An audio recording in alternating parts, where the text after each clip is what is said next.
across the UK, on DAB+,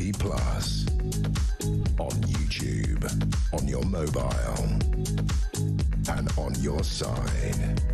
This is Talk.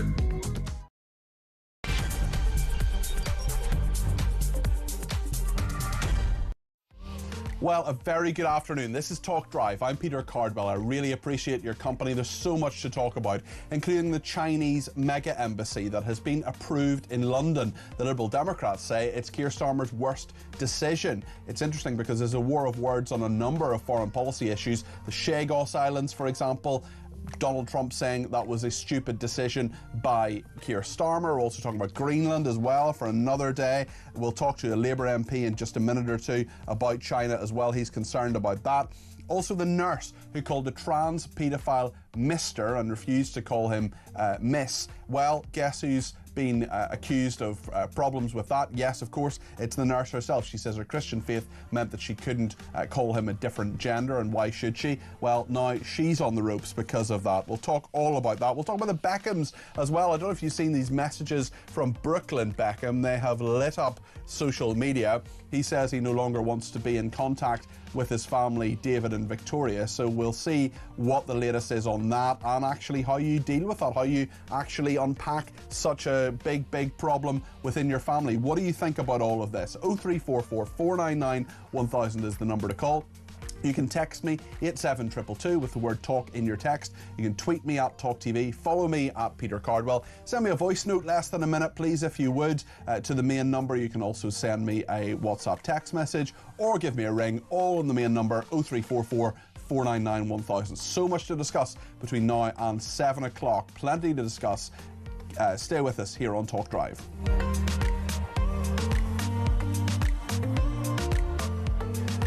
Well, of course, there's so much that the government wants to say on this Chinese super embassy. In the last hour, the Security Minister, Dan Jarvis, updated the House of Commons on the project. Issues that continue to be raised in the media reports are not new to the government or the intelligence community, and an extensive range of measures have been developed to protect national security. We have acted to increase the resilience of cables in the area through an extensive series of measures to protect sensitive data. And I can confirm that, contrary to reporting, the government had seen the unredacted plans for the embassy. And this government has agreed with China that the publicly accessible forecourt on the embassy grounds will not have diplomatic immunity, managing the risk to the public. Well, there's been criticism of all of this across the political spectrum, including Labour MPs at the decision. We're going to talk to one of them in a few minutes' time. But this was the view of the Leader of the Opposition, Kemi Badenoch. The super embassy is not in British national interests. It is ludicrous to compare a Chinese embassy to an American embassy. China has been spying on our country. We've seen cyber attacks, lots of threats, theft of intellectual property. I don't think we should be comparing China to the US. One of those countries is a strategic military ally. We have a close relationship with the US. We have a big trading relationship with China, but that doesn't mean that we should allow a super embassy that will enable lots of nefarious activities that would be threats to national security. Kemi Badenoch there, the leader of the Conservative Party. Well, Benedict Rogers is with me now, Chief Executive of Hong Kong Watch, a writer on Asia. Benedict, what do you make of this decision? I think it's outrageous. It's clearly not unexpected. This was the decision we feared. We hoped for a better decision, but we expected this. But I think it's a massive mistake. Why do we need to fear China? What are the reasons that we should have to be very careful about what China is allowed to do in our country? Well, several reasons. The primary one is that China is the biggest espionage threat to our country. It has enormous presence of spies already, and this mega embassy will only facilitate that further. It's infiltrated into pretty much every sector of our economy. And those aren't my words. Those are the words of a very important parliamentary committee a few years ago. But also it's carrying out a campaign of transnational repression against both exiled diaspora communities and even against British citizens like myself who have been critics of the Chinese regime. And then you only have to look at how it behaves to its own people, the intensifying repression at home, the increasing aggression towards Taiwan. There's a whole long list of all the challenges that China poses. What has China done to you personally, Benedict? They have denied me entry to Hong Kong and effectively banned me from China.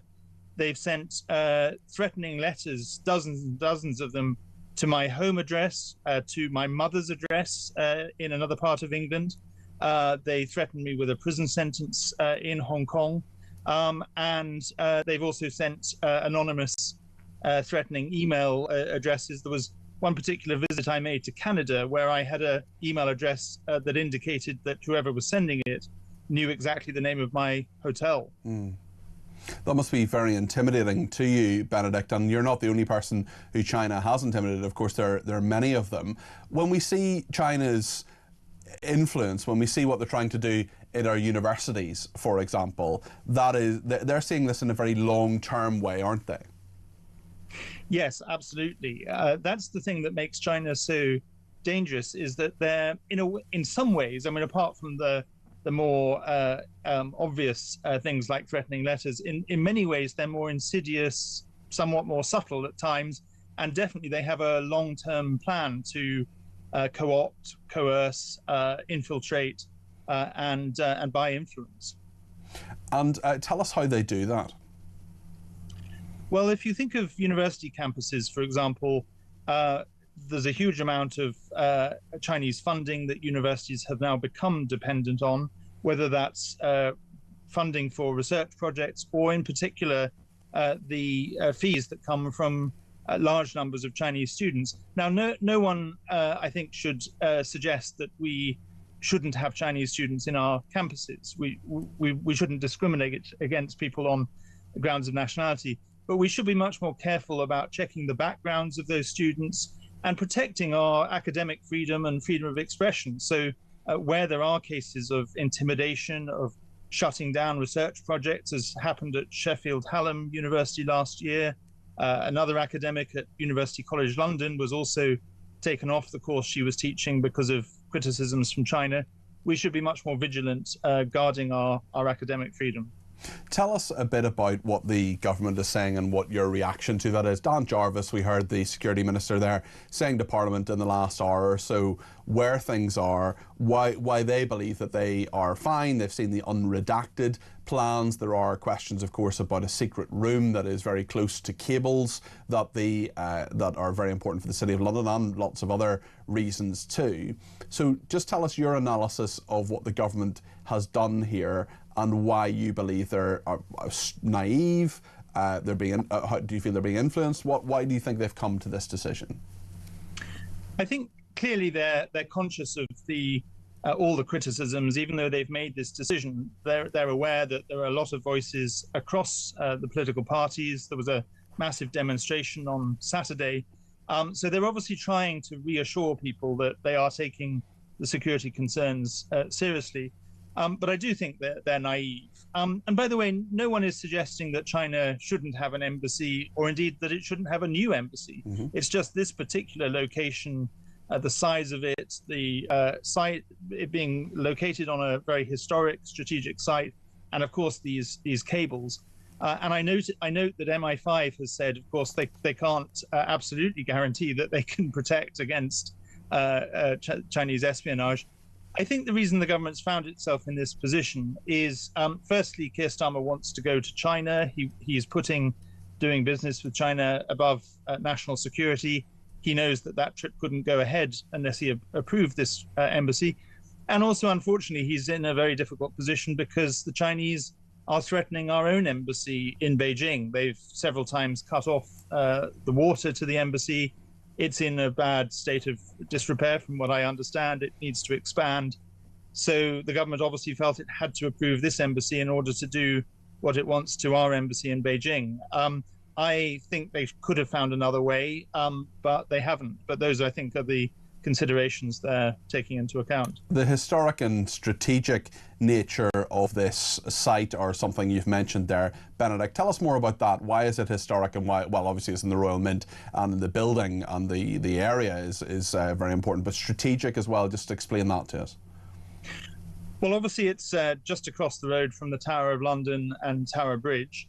It also, within the old Royal Mint, contains an ancient Cistercian monastery that actually I would have quite liked to have visited if I'd been aware of it previously. I now can't visit it because I'm told that they will do passport checks on any visitors who want to visit this site of English heritage. And as someone who's banned from China, I can't do that. But also, let's remember that the Met Police originally opposed this site. They mysteriously changed their position later, but they originally opposed it on the grounds that it's at a very important intersection right by Tower Bridge, and any demonstrations that take place of a large scale would be very difficult to police, and they will shut down the traffic, as has happened in many of the demonstrations over the last year. Yeah, it's fascinating as well. You talk about our own embassy in China too. Tell me what you think about Mark Carney, the leader of Canada, because he's talking about a new strategic alliance with China. Just tell us your thoughts on what he's been saying. Well, I'm also very concerned about what he's said. He talked very positively on his visit to Beijing a few days ago about what seemed to me that he was talking about China's vision of a new world order. And by implication, he was suggesting that Canada was moving towards aligning with that vision. Now, if that's really what he meant to say, I think that's profoundly alarming, because China's vision of a new world order is of authoritarianism and a threat to democracy. One of my concerns in the current climate is that the way President Trump has conducted US policy on a number of issues has meant the risk, at least, of pushing traditional US allies further into the hands of China, because they're upset with Trump. He's not treating them the way an ally would normally treat them, and they're gravitating towards Beijing, which I think is deeply concerning. Okay, Benedict, thank you. That's Benedict Rogers there, Chief Executive of Hong Kong Watch and a writer on Asia. I think he's outlined quite a number of reasons there why we should be very suspicious and annoyed about this as well. Lots of people getting in touch, including Jay. Jay sent me a voice note. Let's hear what Jay has to say.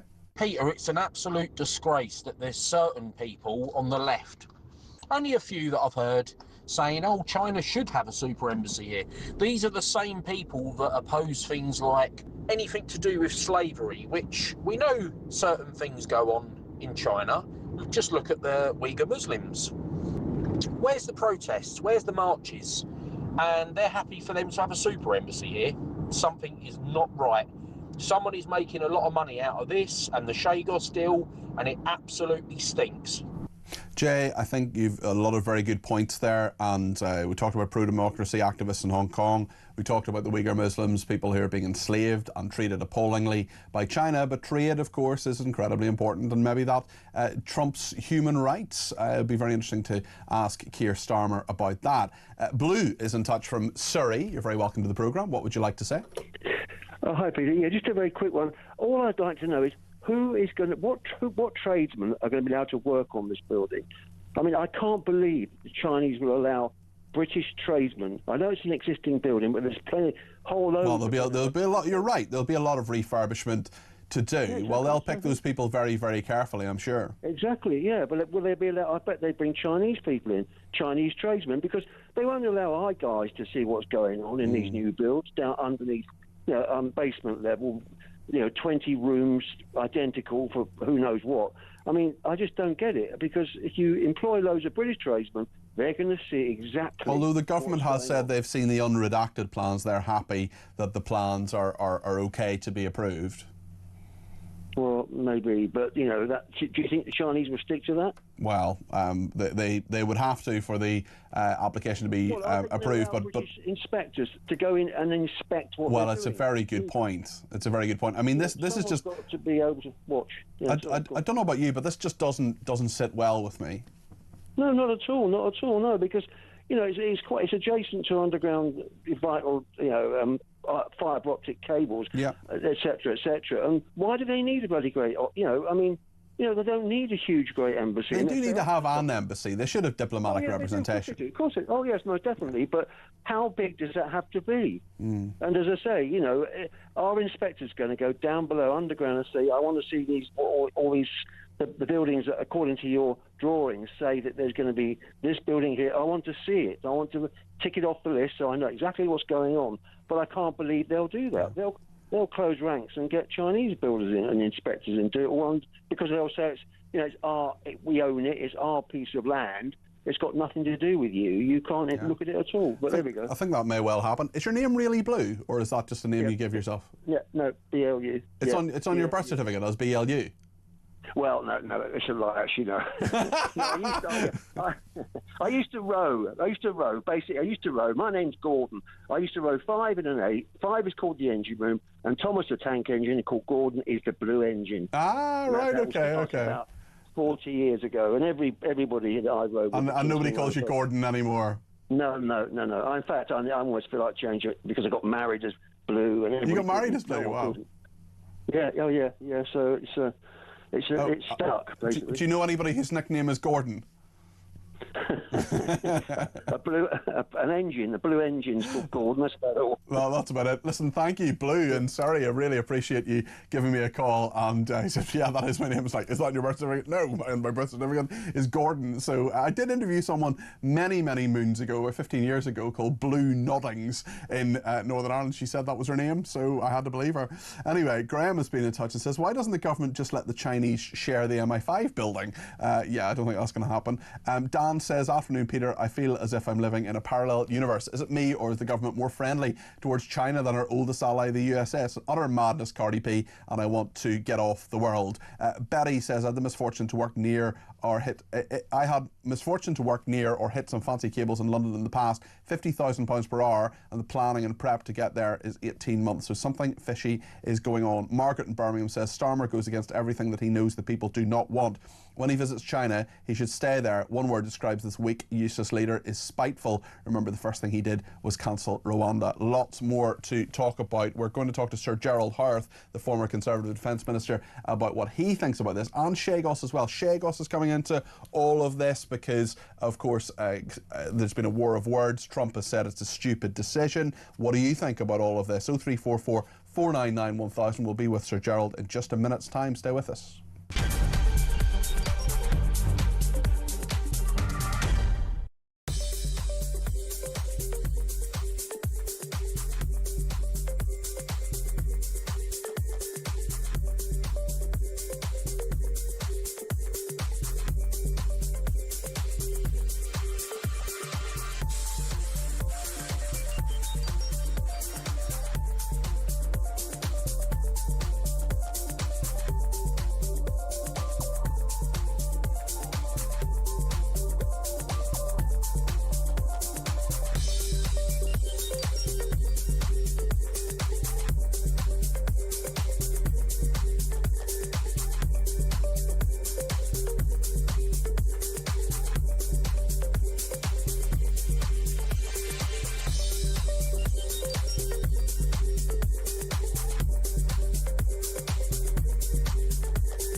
I have a message tonight for the incredible people of Greenland. And if you choose, we welcome you into the United States of America. That is why I said the use of tariffs against allies is completely wrong. You know, the fact that they had a boat land there 500 years ago doesn't mean that they own the land. We're not going to have Russia or China occupy Greenland. So we're going to be doing something with Greenland, either the nice way or the more difficult way. Any decision about the future status of Greenland belongs to the people of Greenland and the Kingdom of Denmark alone.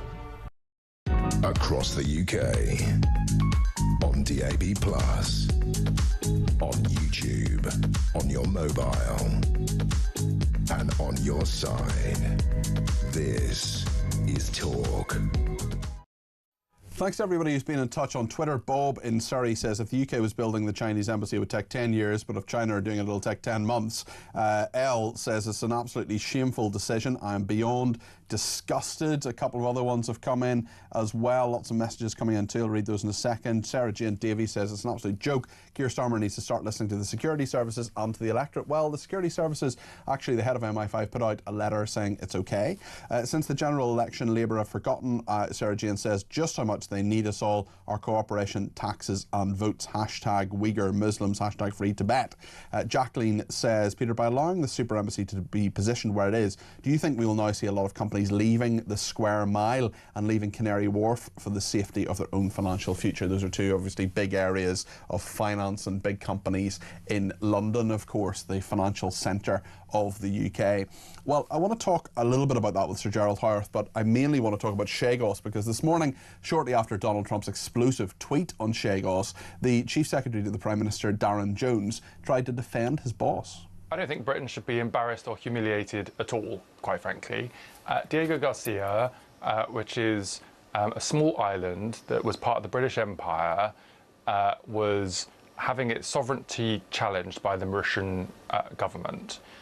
We've secured that island as a military base for the next 100 years because it is an important military base for the UK and for our NATO allies, including the United States. That was why the deal was welcomed by President Trump and the American administration, because the deal not only secured the island for the next century, but gave us very, very important security guarantees about the functioning of the island and the seas near it.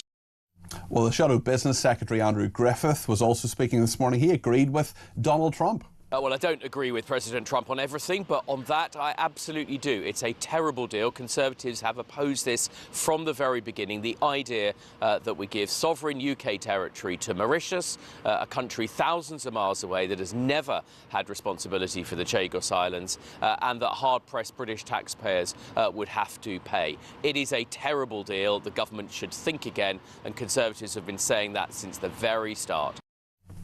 Sir Gerald Howarth is a former Conservative Defence Minister. Good afternoon to you. Hi, Peter. Good afternoon. An act of great stupidity, Gerald. What do you think? Yes, completely so. But unfortunately, it chimes with so much of our foreign policy making, where we are nervous about taking robust decisions. And whilst Mauritius tried to challenge us in, I think, at the United Nations, the decision was not binding. We did not need to give away the Chagos Islands to Mauritius. Mauritius never owned them in any case. It's the Chagosians who should have had the islands, not Mauritius, if anybody was going to. But what on earth are we doing in this extraordinarily turbulent world we now find ourselves in, giving up an asset in a critically important part of the world? This is absolute, utter madness. Of course, it's entirely true that in May last year, the State Department of the United States made a statement, and I'll tell your listeners, Peter, what it said. It said, "We commend both the United Kingdom and Mauritius for their leadership, vision, and commitment to ensure that Diego Garcia remains fully operational during the term of this agreement." The United States and President Trump welcomed this, although they acknowledged that it was a critical asset for regional and global security. I mean, for goodness sake, I do have some sympathy with the government. They are dealing with a complete maverick in the White House. He's utterly, totally unpredictable. He is naive, he is ignorant, he is venal, he is unbelievably vain, and his message to the Norwegian Prime Minister saying that as a result of his not getting the Nobel Peace Prize, kind of all bets were off as far as peace was concerned. Utterly puerile. I mean, he's an embarrassment. But you agree with them on this, Gerald? You agree with them on this?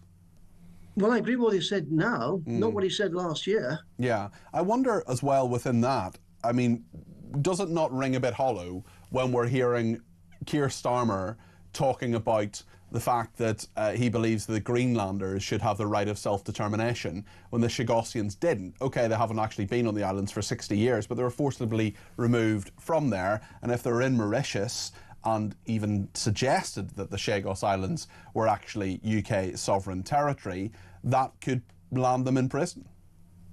No, of course, he is completely unpredictable. He is inconsistent.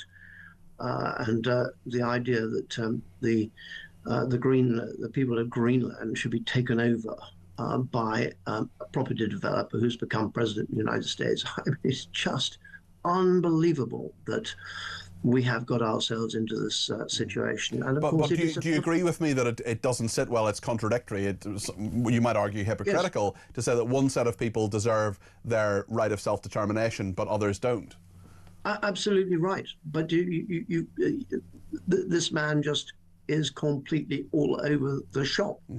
That wouldn't matter if he was just president of the United States. Unfortunately, he's also the leader of the free world, and he is the leading player in the North Atlantic Treaty Organization, NATO, which has kept the security and freedom of the people of Europe for the last 80 years since the end of the Second World War. And we are living in a nightmare scenario. Tell me what you think, speaking of the security of the West, when it comes to a Chinese super embassy being built in London. Is that something that you think we should be worried about? Because the government says, and indeed MI5 say, that actually their concerns about this have been dealt with by the Chinese. Well, it's not for me to gainsay what MI5 and MI6 might be saying. And they are obviously saying things publicly which may not reflect what their private view is. It's a clandestine organization by definition. But I certainly think that on the face of it, I think it is madness to allow the Chinese to build their embassy on this site, and particularly all these underground rooms. Why do they need all these underground rooms? I heard my former colleague and friend Tom Tugendhat on the radio earlier on today reminding people that the Chinese consul in Manchester was responsible for trying to detain somebody in the United Kingdom. I mean, they are at war in many respects with us, certainly at war economically with us. They spy on us, they steal our ideas, and they are determined to clamp down on dissidents who end up in the United Kingdom. We should not be giving them. They should have a much more modest embassy in the United Kingdom. And it just looks weak, Peter, that all of this is casting Britain in the eyes of our friends and our enemies as being weak, and they must be just getting out the champagne in Moscow and Beijing and Tehran at the moment. It is deeply, deeply, deeply depressing. And just let's put this in context. When Argentina invaded sovereign British territory in the Falkland Islands in 1982, Prime Minister of the day, Margaret Thatcher, took immediate action and launched the task force. And we recovered the islands, but not without having had to challenge the United States and try to get President Ronald Reagan, who was a great friend of Margaret Thatcher's, get him on the side when many voices in the United States were saying that South America is part of our backyard, we have to look after it. So, and the message that sent around the world that when we recover the Falkland Islands, we will not be messed with. We will not be messed with, and the world was a safer place. At the moment, when you have the President of the United States suggesting that Putin and Lukashenko, Belarus, two rogues if ever there were, if not complete criminals. Certainly one wanted the International Court of Justice in The Hague, that is Putin, and inviting them to join some sort of peace committee. I mean, the world is going upside down. It certainly feels that way. It certainly feels that way. Sir Gerald Harth, thank you, former Conservative Defence Minister. Lots of common sense spoken there. Let's hear more from Ian on China in this voice note. For the government to say they've seen the unredacted plan, so it's okay to go ahead. It's like me building a house and putting in my planning permission for a ground floor layout, and actually then deciding, actually, I don't want a front room there, I want a torture room there, or I want an electric shock treatment room there. I mean, it's complete farcical. I mean, Labour have sold the country's security down the pan, along with the Chagos deals. They are unfit to govern because they don't govern for the people and the security of our nation. Ian, thanks for that. Dave in London says, great show, Peter. Thanks, Dave. Chinese mega embassy, a weak government lulled into a false sense of security. Brad in Cambridge says, I wouldn't be surprised if this wasn't in Trump's mind from the start when he didn't oppose Starmer giving Chagos away. Maybe he was thinking that he could use it as leverage to make a play for Greenland, just as Starmer was finalising the Chagos deal. I was as surprised as anyone when Trump didn't kick off initially. And Heather says this reckless government is a risk to our security in our country by the mega Chinese embassy in our country. I hate this, says Heather. Listen, thanks so much for all your different messages. I really appreciate them, and we'll read more of them out. We'll get more calls, text, tweets and voice notes. Quite a number of people have welcomed me to this slot in Drive, of course. I'm doing it this week, and a number of people saying, you know, when are you going to be back on the weekends? And the answer is this weekend, on Saturday and Sunday. I will be here between 10 and 1. So I hope you can join me for those weekend shows between 10 and 1 on Saturday and Sunday. I'm doing a slightly longer stint this week, 7 days instead of 5. So lots to talk about this week on Drive all this week between 4 and 7. Right up until Friday, and then on Saturday and Sunday between 10 and 1. So I hope you can join me for those shows. Lots to discuss today, of course. We'll speak to Poppy Coburn in just a second, the assistant comment editor of The Telegraph, about that mega embassy, but also the social media ban for under-16s and the nurse who called a trans paedophile Mr. Well, she is facing the sack. Stay with us here on Talk.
Across the UK, on DAB+, on YouTube, on your mobile, and on your side. This is Talk. Thank you to Zarina, who says it feels as if there's been a giant paradigm shift in world politics. And that's interesting because there's one tweeter who I was just looking at over the break there who believes the same thing. Word of warning for Starmer, Hermer, various Tories, etc. What exists today will not always be the case. Over the next 5 to 15 years, a new form of politics will emerge, people led not by career politicians. All of these traitors will be held to account, says that person. Stuart says, Sir Gerald is your typical anti-Trump nitwit when mentioning Donald Trump just being a businessman, because I think for most sane people, a businessman is a million times better than a rotten, traitorous human rights lawyer, says Stuart. Can't think to whom he might be referring to. Poppy Coburn is with us now, the assistant comment editor of The Telegraph. Poppy, great to have you with us today. Your reaction to what the government's been saying about this Chinese super embassy? Yeah, so this is a story that's been rumbling on for quite a long time. I think someone made the joke that, of course, it's in the UK that you have the longest planning permission dispute ever. So we shouldn't be surprised it's been going on for such a long time. But yes, the government has finally... The Chinese think in terms of centuries, don't they? So perhaps that's worthwhile. And so do local planning committees. Yes. And so do local planning committees. Although we've had a quick end to it, at least in this week, where the government has actually approved the Chinese embassy. And I'll get onto the timing a little bit later, because I do think that is no coincidence that it has happened today with all that's happening in America. Okay. I mean, there's a few things to pick up here. The first is the quite extraordinary statement that was made by the Secretary of State about this story that I think we were running with earlier last week, which is the cable that's running from the city that will be accessible under the new planning permission documents from a half broken down wall. And this cable contains loads of information that's coming from the City of London. The Secretary of State had this to say about the planning permission being approved. Well, as long as the embassy is being used lawfully, there won't be a problem. And I couldn't help but laugh when I read this, because I thought, well, isn't that the entire point of why we were concerned? Because you cannot guarantee that the Chinese are going to act lawfully within their own embassy. Yes. I mean, I think this ultimately comes down to, as I think one of your callers said earlier, a position of British weakness. We are now a country that is so weak, we cannot actually stand up for our own sovereign rights in our capital city. We feel that we have to kowtow to the Chinese because the government so desperately wants Chinese investment, so desperately wants a Chinese trade deal. And the reason I said I don't think it's any accident that this has been approved today is because I think with what's happening in Greenland, as it looks that relationships between the UK, Europe more generally, and America becoming more hostile, I wonder if the government is taking a note out of Mark Carney's book and starting to move towards a friendlier position with China as a kind of counterbalancing weight there, as a way of reminding the Americans we do have access to other allies. And within that, Poppy, within that, do you think Trump's Chagos Islands comment saying it was an act of great stupidity, is the timing of that not an accident either? I definitely don't think that's an accident. I mean, it's coming through the Commons tonight. There'll be a reading of the bill at about 7 p.m. I have a feeling someone probably reminded Donald Trump that it's happening today, and this is a kind of last chance saloon. And I suppose it also does benefit the president because he could point out, rightfully so, why are you so worried about the sovereignty of Denmark over Greenland when you are literally paying to give away your own sovereign territory? Yes. And the rights of the people as well. I mean, I keep making this point that you're saying, you know, the Greenlanders must have a right to self-determination. What about the Chagosians? Yeah, I mean, I don't support what Donald Trump is doing with Greenland at all, but it does feel like we don't help ourselves, do we? You know, you cannot stand up for sovereign rights in one case when it's against Donald Trump, and then not stand up for it when it's in our own self-interest to do so. I mean, let's not forget, Mauritius is the state that has close ties with China. If we are worried about Chinese influence, why is this deal being allowed to go through? Although, of course, the Americans, Marco Rubio earlier, did approve with what Starmer was doing, I imagine as a result of great UK pressure that was placed upon the Americans and our allies because they so desperately want this deal to go through. So I have to agree with Donald Trump. It's complete idiocy, utter idiocy. Tell us about what the government is doing regarding a social media ban for under 16s, Poppy. Yeah, so I mean, I don't agree with this ban, which has put me out of step with a few of my colleagues. I actually wrote about it last week. In yet another U-turn, I think this might be the 14th, if I'm counting right. Labour had said that they weren't going to do the social media ban for under 16s that was suggested by Kemi Badenoch. Andy Burnham had approved of the idea last week. And now suddenly we've heard that actually they might be going ahead with it and they're drafting up a consultation on what that ban might look like. I did actually read somewhere that there were rumours that the reason this ban was kind of put forward in the first place without having got any MPs on site from Labour was that it was in their grid of stories to put forward. And no one in number 10 had actually checked with any of their MPs whether or not that was ready. It tells you everything it's so you need basic, to know. isn't it? It's so basic. They're so... I mean, you have to use the word rubbish. They are utterly rubbish. They don't seem to know what they're doing. They haven't got control of their parliamentary committees. And so they're just throwing out legislation left, right and centre to try and distract from the fact that they are doing things like the Chagosian giveaway that's so unpopular. So I can understand why people might be sympathetic towards this bill, but let's remember this is not something that's going to get the proper scrutiny. It is a rush job because Keir Starmer so desperately wants to get at least a few voters back on side.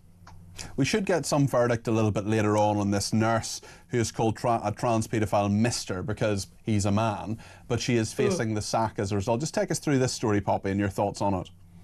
Yeah, this is absolutely appalling. And unfortunately, it's not the first case of the NHS harassing nurses for using the correct pronouns for male-bodied individuals. The case I thought of immediately was the Fife nurse who was censored for not wanting to undress in a women's changing room with a male-bodied individual who I'd identified as female. So this is yet another instance of, even though the Supreme Court had done the ruling on single-sex basis, that has not been reflected in what public institutions are actually doing. And I think the NHS is one of the worst offenders here. It does not actually want to update its own guidance because it's so infiltrated these kind of ideological warriors who are working within the NHS. Poppy, thank you very much. Poppy Coburn there, assistant comment editor at The Telegraph. Let's speak to James in Devon, who's given me a ring on 0344 499 1000. James, you're very welcome to the programme. What would you like to say? Hiya, Peter. Peter, I'd just like to say to all those people who are clutching their pearls, calling Donald Trump, you know, childish, basically acting like a maverick. These are the same people that said nothing when the EU were imposing their laws upon Gibraltar and its border. Mm-hmm. And the reason why the Chinese have pushed through on this embassy is because we want our embassy done in China, and they've told us no until they get the okay on this. And the reason why we're in such a mess with China is we've had the Conservative government, we've had Tony Blair before it, and all that, basically kowtowing to the Chinese, asking for their money and not thinking about the future. I think all of that is absolutely fair, James. Do you worry about the lack of scrutiny in all of this, especially when it comes to the Chagos Islands? Because I've made this point a couple of times this afternoon. You've got Keir Starmer saying the Greenlanders, for example, need to have their own sovereignty, they need to have their own self-determination, but he didn't seem to care about the Chagosians. He cared more about the rulings of international courts. Or or not even the rulings, the suggestions, the guidance, really, of international courts. It's almost laughable. You know, we've got such a prized asset in the Indian Ocean. Because of the geopolitical crises we've got at the moment, we need to retain it, and to pay to get rid of it is beyond an absolute joke. And I'd just like to say to all these European countries, yeah, if you go to war with America over Greenland, what do you think the Russians are going to do? They're going to steam in to the east of you. These people live in cloud cuckoo land. Mm-hmm. Listen, thank you for your thoughts. There's James in Devon. Jenny's in Hampshire and has some thoughts on this too. Jenny, what would you like to say? You're very welcome to the programme.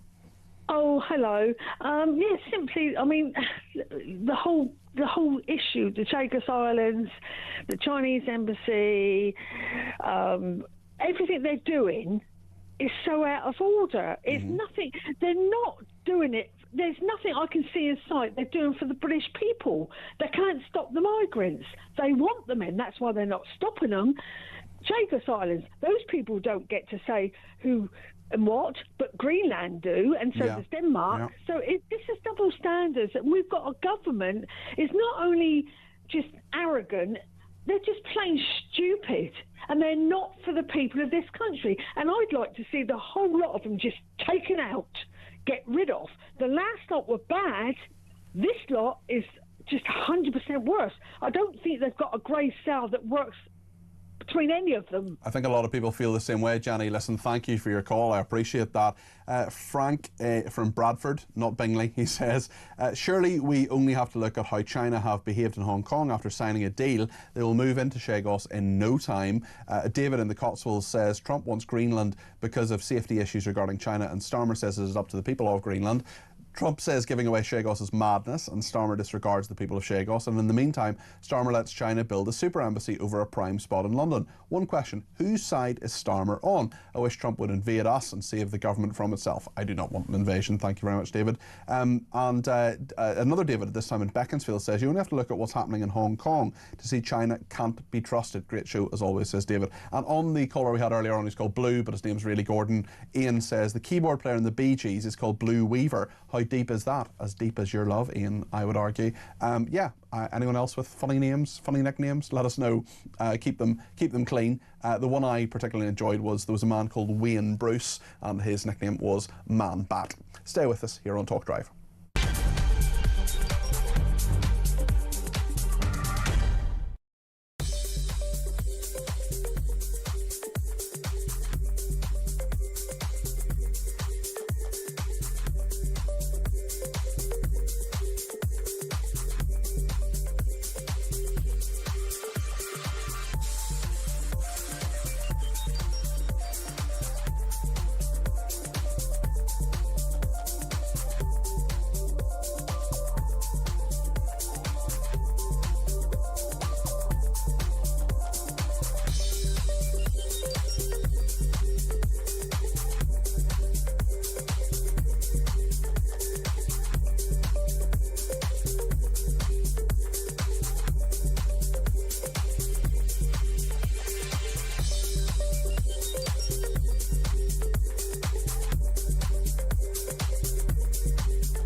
have a message tonight for the incredible people of Greenland. And if you choose, we welcome you into the United States of America. That is why I said the use of tariffs against allies is completely wrong. You know, the fact that they had a boat land there 500 years ago doesn't mean that they own the land. We're not going to have Russia or China occupy Greenland, so we're going to be doing something with Greenland either the nice way or the more difficult way. Any decision about the future status of Greenland belongs to the people of Greenland and the Kingdom of Denmark alone.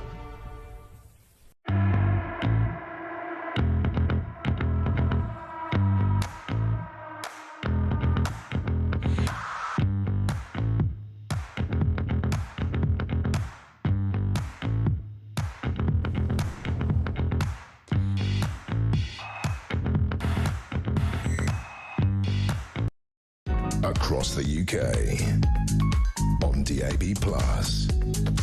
on YouTube, on your mobile, and on your side. This is Talk.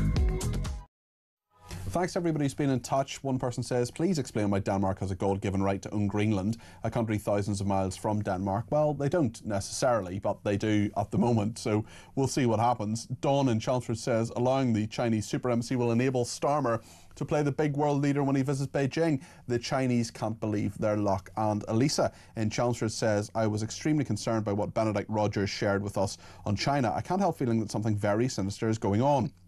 What with Mark Carney and Starmer cozying up to China, there's so much about our country that has become very concerning. I don't need to spell it all out. I'm really hoping that the locals from Mint Square who have proposed a judicial review will succeed in getting this mad decision overturned. Well, let's see what Paul thinks. He's a new caller from Essex. Paul, I don't think we've spoken before, have we? We haven't. How are you doing there? Well, it's great to talk to you. What do you think of this, Paul? You're very welcome to the programme. Sorry, just to introduce that again. So I was literally, as you were talking, I was just in the middle of doing so. I do apologise. That's all right. No, all I'm saying is you're very welcome to the programme and asking you what you'd like to say. Basically, I just wanted to call up, thank you. I just wanted to call up about the Scours Islands, really. I just saw that pop up on YouTube. And sure. You guys are cool. And really, in a nutshell, is there something behind the Scours deal? You know, like, we know it was a US base, obviously Diego Garcia. That's what it really is used for. Would there be a case that there's some kind of nuclear material that perhaps the UK is responsible for, and they're trying to maybe hide the fact that there's something there that they're responsible for, hence why they're willing to give it away so easily? It's, I mean, there are so many theories around this as to why it has been done. Starmer would argue it's a rule of law issue, that this is something that the international courts have said should happen, and he's decided that it will happen. But we get a raw deal out of it, there's no doubt about that. We're paying 100 million quid a year to have access to a base we previously had access to all the time. And Mauritius don't have any actual real rights to the land. There's not really been any sort of... Yeah, they say they do, but they don't, yeah. No, that's right. And the thing is, I mean, I wanted your opinion on like kind of what's going on and why Trump suddenly decided to attack us on a Scours deal. Is it a sign of weakness over Greenland? Well, I think it is over Greenland. I think it's all about Greenland for Trump at the moment. His thoughts, in my estimation anyway, are if you're not with me, you're against me. And I think he wants to get other people within NATO particularly, so the UK as well, on side, and if he can't do that with charm, well, he'll do it with rebuke. So if he says that actually this is, you know, you have given away in Scours, he also exposes Starmer's hypocrisy on this as well. Do you not think that's weakness from Trump? You know, you've got the biggest military in the world, double on anything EU can conjure up. You threaten military action, and now you're flip-flopping once the European leaders have actually... He always does this, though, Paul. He often does this. I mean, I don't think there is ever going to come to military action in Greenland. I certainly hope it doesn't. There are only 60,000 people there, and you know the US could take it over in an afternoon. Yeah. So we'll see what happens. Paul, listen, thanks for your call. Give me a ring again sometime. That's Paul in Essex there. Jones in Sunderland and has some thoughts on all of this too. Joan, you're very welcome to the programme. What would you like to say? Good to talk to you. Well, it's no surprise that Starmer has given permission for this embassy to be built. That was a foregone conclusion. And he's off to China. The reason the permission was given is we are in hock to China for goodness knows how much. but we've never been in more danger than we are at the moment. Where does that danger come from, Joan, do you think? Coercion, because we've got the mad professor, Ed Miliband, that green nut. Now, we're going to have more scandals and things with contracts through the green agenda from that man, and there'll be shocks to come, believe me, and we're being put in more and more danger. These people just don't care. They just don't think. I'm nearly 86 years old. I have never in my life experienced a more inept bunch of fools than these. And Joan, let me tell you, an awful lot of people feel that way too. Listen, thank you for your call. That was Joan in Sunderland there. Alex Sobel is Labour MP for Leeds Central and Headingley.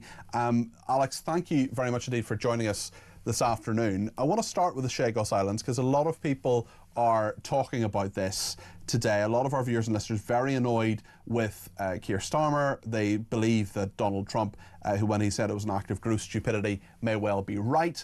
I wonder what you think. Well, I think it's a complex issue, and people shouldn't boil it down. At the end of the day, the most important thing is the rights of Chagos Islanders who were removed from their home by a previous British government, and so they are allowed justice and self-determination. You know, when you're talking about places that are thousands and thousands of miles away, they're not inhabited by indigenous British people. The Chagos Islands removed from the Chagos Islands. The most important result of whatever happens to Chagos Islands is the Chagos Islanders have a right to return and can go back home. You know, the US's interest is in the Diego Garcia But base. they're not going to have that, are they, if Mauritius has control over the Chagos Islands? If you're in Mauritius and you're a Chagosian or anyone else, and you say that, for example, your belief is that the Chagos Islands are British, well, that could land you in prison. I mean, this is not about the rights of the Chagosian people. They have not been consulted, and they also don't have a right of self-determination. So, I mean, that's some of the outstanding issues, I think, so that need to be ironed out. But it's not an outstanding issue. Alex, it is not an outstanding issue if you've already signed an agreement, if you've already signed a treaty with the Mauritian government. It's not an outstanding issue. The issue's sorted. The government has decided what it's going to do, and it's screwed the Chagosian people. That's what it's done. Well, I mean, I wouldn't agree with that. That's very, very strong language there. But well, in what way is that wrong? I think that, I mean, it follows the ICJ advisory opinion, and I spoke to Philippe Sands about it, who's the leading lawyer in terms of ICJ, and he said there were some outstanding issues, but basically was in agreement with the agreement that the UK come to in Mauritius. As he would be, because he's paid by the Mauritians, and that's fine, and he's every right to represent them. But in what way have the Chagosian people had their rights thought about in this? In what way is their self-determination thought on this? Because we have a Prime Minister who is saying that Greenlanders should have a right of self-determination, but he doesn't seem to care about the right of self-determination for the Chagosians, does he? Well, I mean, that'd be a matter to put to him. I mean, I actually came on to about the Chinese embassy rather than Chagos, who sort of blindsided me a little bit with this. Well, I mean, we're talking about a foreign policy decision. Another foreign policy decision is the Chinese mega embassy. You seem to disagree with the Prime Minister in this one. Yeah, I absolutely do. I think that I've been doing a lot of work on the Joint Committee on Human Rights around transnational repression, and what's happened today will send a chilling effect to those people who live in the UK from the broader Chinese diaspora, where they're Hong Kongers who have a right to be here through BNO passport. Whether that's people from Tibet, and we have a big Tibetan community where that's Uyghurs who've escaped Chinese oppression and the concentration camps the Chinese operate for the Uyghurs and forced labour camps, or it's just Chinese who dissent from the view of China, and there's lots of unresolved issues here in terms of that, which I raised today with the minister. Who's going to build the embassy? What's going to happen in these basement rooms? And what answers did you get? Who is going to build the embassy? Well, that's an issue for me, because the minister said that we wouldn't at this stage answer that question. So these are really big issues. So I mean that's quite concerning, Alex, isn't it? I'm not blaming you. I'm not blaming you. You know, it's not your fault. You asked the question, and good for you for doing that. But if the minister concerned doesn't know who's actually going to build this and whether we can rely on the Chinese to do what they've said they'll do in this plan, well, that's a big concern as well, isn't it? It is a concern. I mean, his response was that the Chinese have just or recently completed a new embassy in Washington D.C., which is true, and there's a model there, but and obviously one of the people that are skeptical or opposed to this is the U.S. administration. Mike Johnson was here actually today, the Speaker of the U.S. Congress, and voiced his concern about us passing this planning application. I've not, so he sort of threw it back to me. I've not looked at how the Chinese embassy in the US was built, but I expect, British ministers to answer for the UK. And one of the problems is, is it not, that we've been told, well, if it'll all be fine if they obey the law. But the point is that, I mean, that was said in Parliament by Dan Jarvis, the security minister. Yeah. The problem is that we know time and time and time again the Chinese have not obeyed the law. So there's lots of evidence to say that they may not necessarily do that when it comes to building this embassy. And that's why I sought reassurances for him about how we're going to undertake, ensure the contract's there, how we're going to undertake building control there and inspections to make sure that what's in the planning applications, what they do and they don't do something else. There's a whole range of issues around access, which is one of the issues why everybody keeps bringing up this Boris Johnson letter, the 2018 Boris Johnson letter, which gives the site diplomatic rights, because it does take away some of our rights. And very unusually for an embassy, the Chinese have said that the fire brigade can't have access. Most of the embassies, or the vast majority of embassies in London, the fire brigade can have access, because obviously if there's a fire, somebody's got to go and put it out. Of course, yeah. I mean, that seems a real dereliction of duty. I wonder, I mean, Keir Starmer, the Prime Minister, the leader of your party, is meant to go to China for a visit in the coming weeks. Should he go?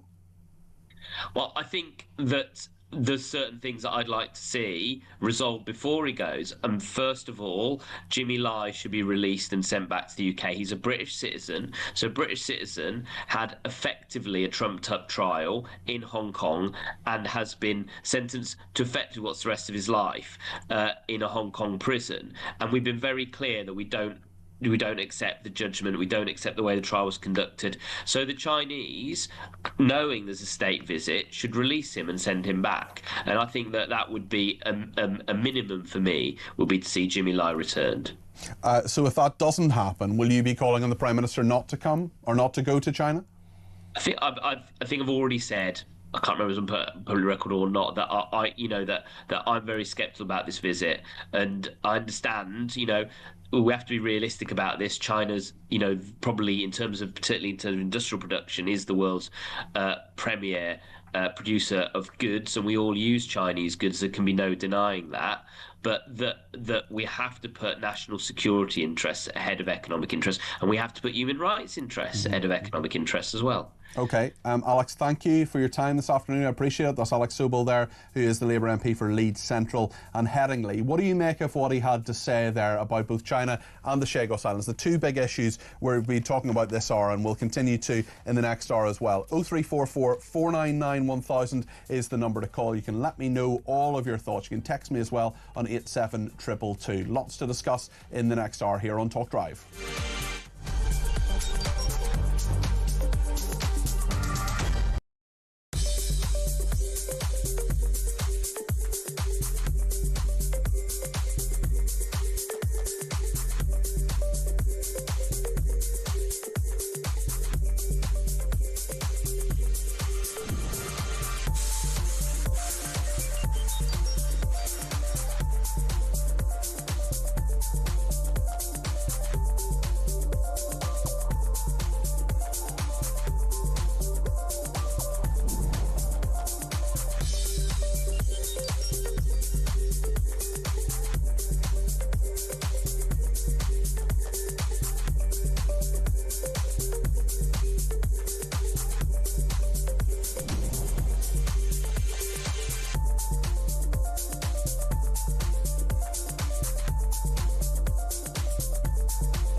across the UK.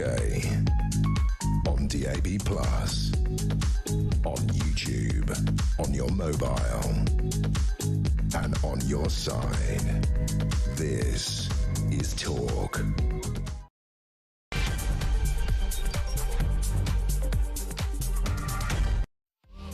Hello, it's just gone 5 o'clock. I'm Peter Cardwell. Thank you so much for your company here on Talk Drive. I'm here right up until 7 o'clock when Kevin O'Sullivan takes over. I'm here all week between 4 and 7. Loads to talk about today. Scours and the Chinese mega embassy seem to be what you want to talk about. Trump has criticised Starmer on Scours, saying it was a stupid idea. The Chinese mega embassy in London has been approved by the government after a big debate over security risks. That is something that a lot of our viewers and listeners want to talk about as well. We'll talk about that more in just a second. We'll also talk this hour as well about the Greenland plan. The EU chief vows an unflinching response. The rhetoric is ramping up.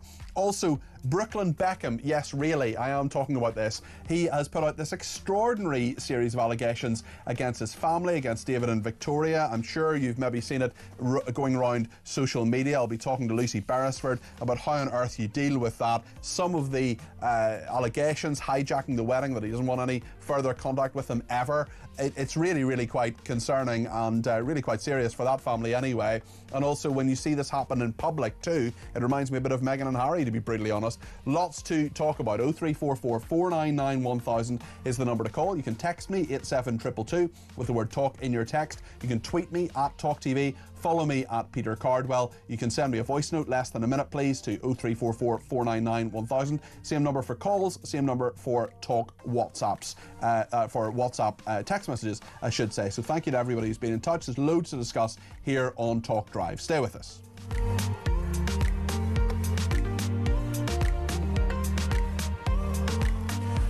Frank Etchells has been in touch from Bingley and he says, I thought Reform UK were announcing a Labour defector today. Have you heard anything enjoying the show? Yes, Frank, it doesn't seem to be happening today. They were meant to have a press conference where that was to happen. The smart money seems to be on Kate Hoey, who was a Labour MP, was a Labour Lord, and then is now an independent or a crossbencher, I'm not quite sure. But it's very interesting that we'll see what happens, but certainly it's not happening today. We had Robert Jenrick last Thursday, then Andrew Rossendale on Sunday moving to Reform. They now have 7 MPs, 4 of them former Conservatives, and no Labour person today, Frank, but I would imagine it will happen fairly soon. And as soon as we know what's happening, when it's happening, and who it is, crucially, we will of course bring it to you here on Talk at whatever time of the day or night it happens. Dawn in Chelmsford has been in touch and says, Greenland, Scours, Chinese super embassy, Tory defections, Chief Constable scandal. It's only the 20th of January. What a start to 2026. Dawn, I totally concur. And in the last hour, actually, the Security Minister, Dan Jarvis, has updated the House of Commons on this decision to go ahead with a Chinese super embassy. Issues that continue to be raised in the media reports are not new to the government or the intelligence community, and an extensive range of measures have been developed to protect national security. We have acted to increase the resilience of cables in the area through an extensive series of measures to protect sensitive data. And I can confirm that, contrary to reporting, the government had seen the unredacted plans for the embassy. And this government has agreed with China that the publicly accessible forecourt on the embassy grounds will not have diplomatic immunity, managing the risk to the public.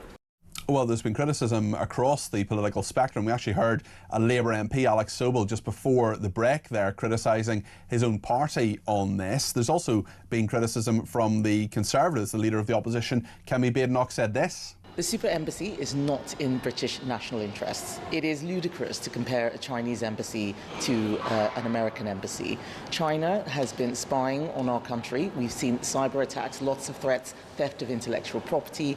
I don't think we should be comparing China to the US.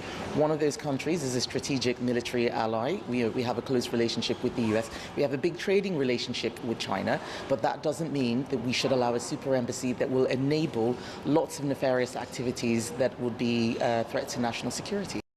You've been getting in touch too. Sarah Jane says if Starmer had anything about him, he would have allowed the Chinese embassy to go ahead and return for another 200-year lease on Hong Kong. In a post-Brexit world, that would have bolstered our trans-Pacific trade. I spent 4 weeks in China.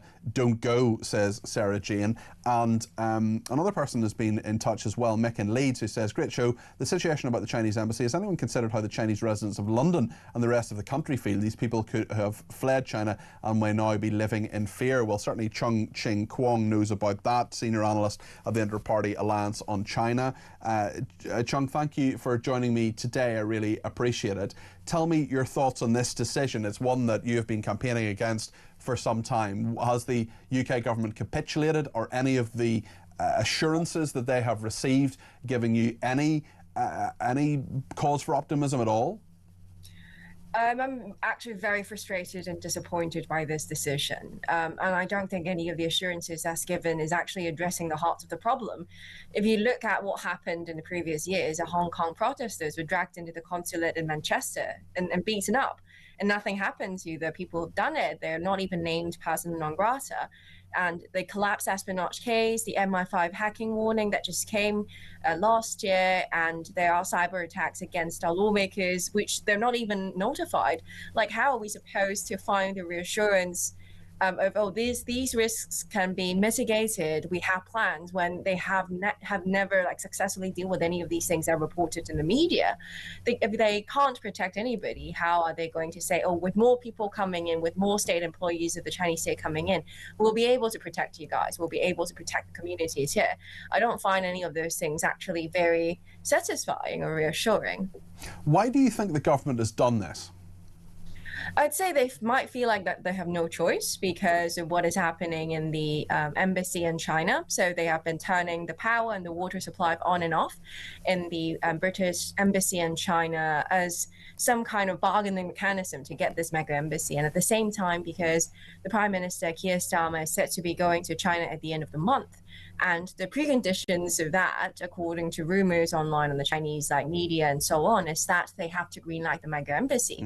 So that might be that kind of diplomatic gesture. They were trying to project to China and say, we're very happy to work with you. We want investments. We want different kind of economic benefits from China. And therefore, we're willing to do this.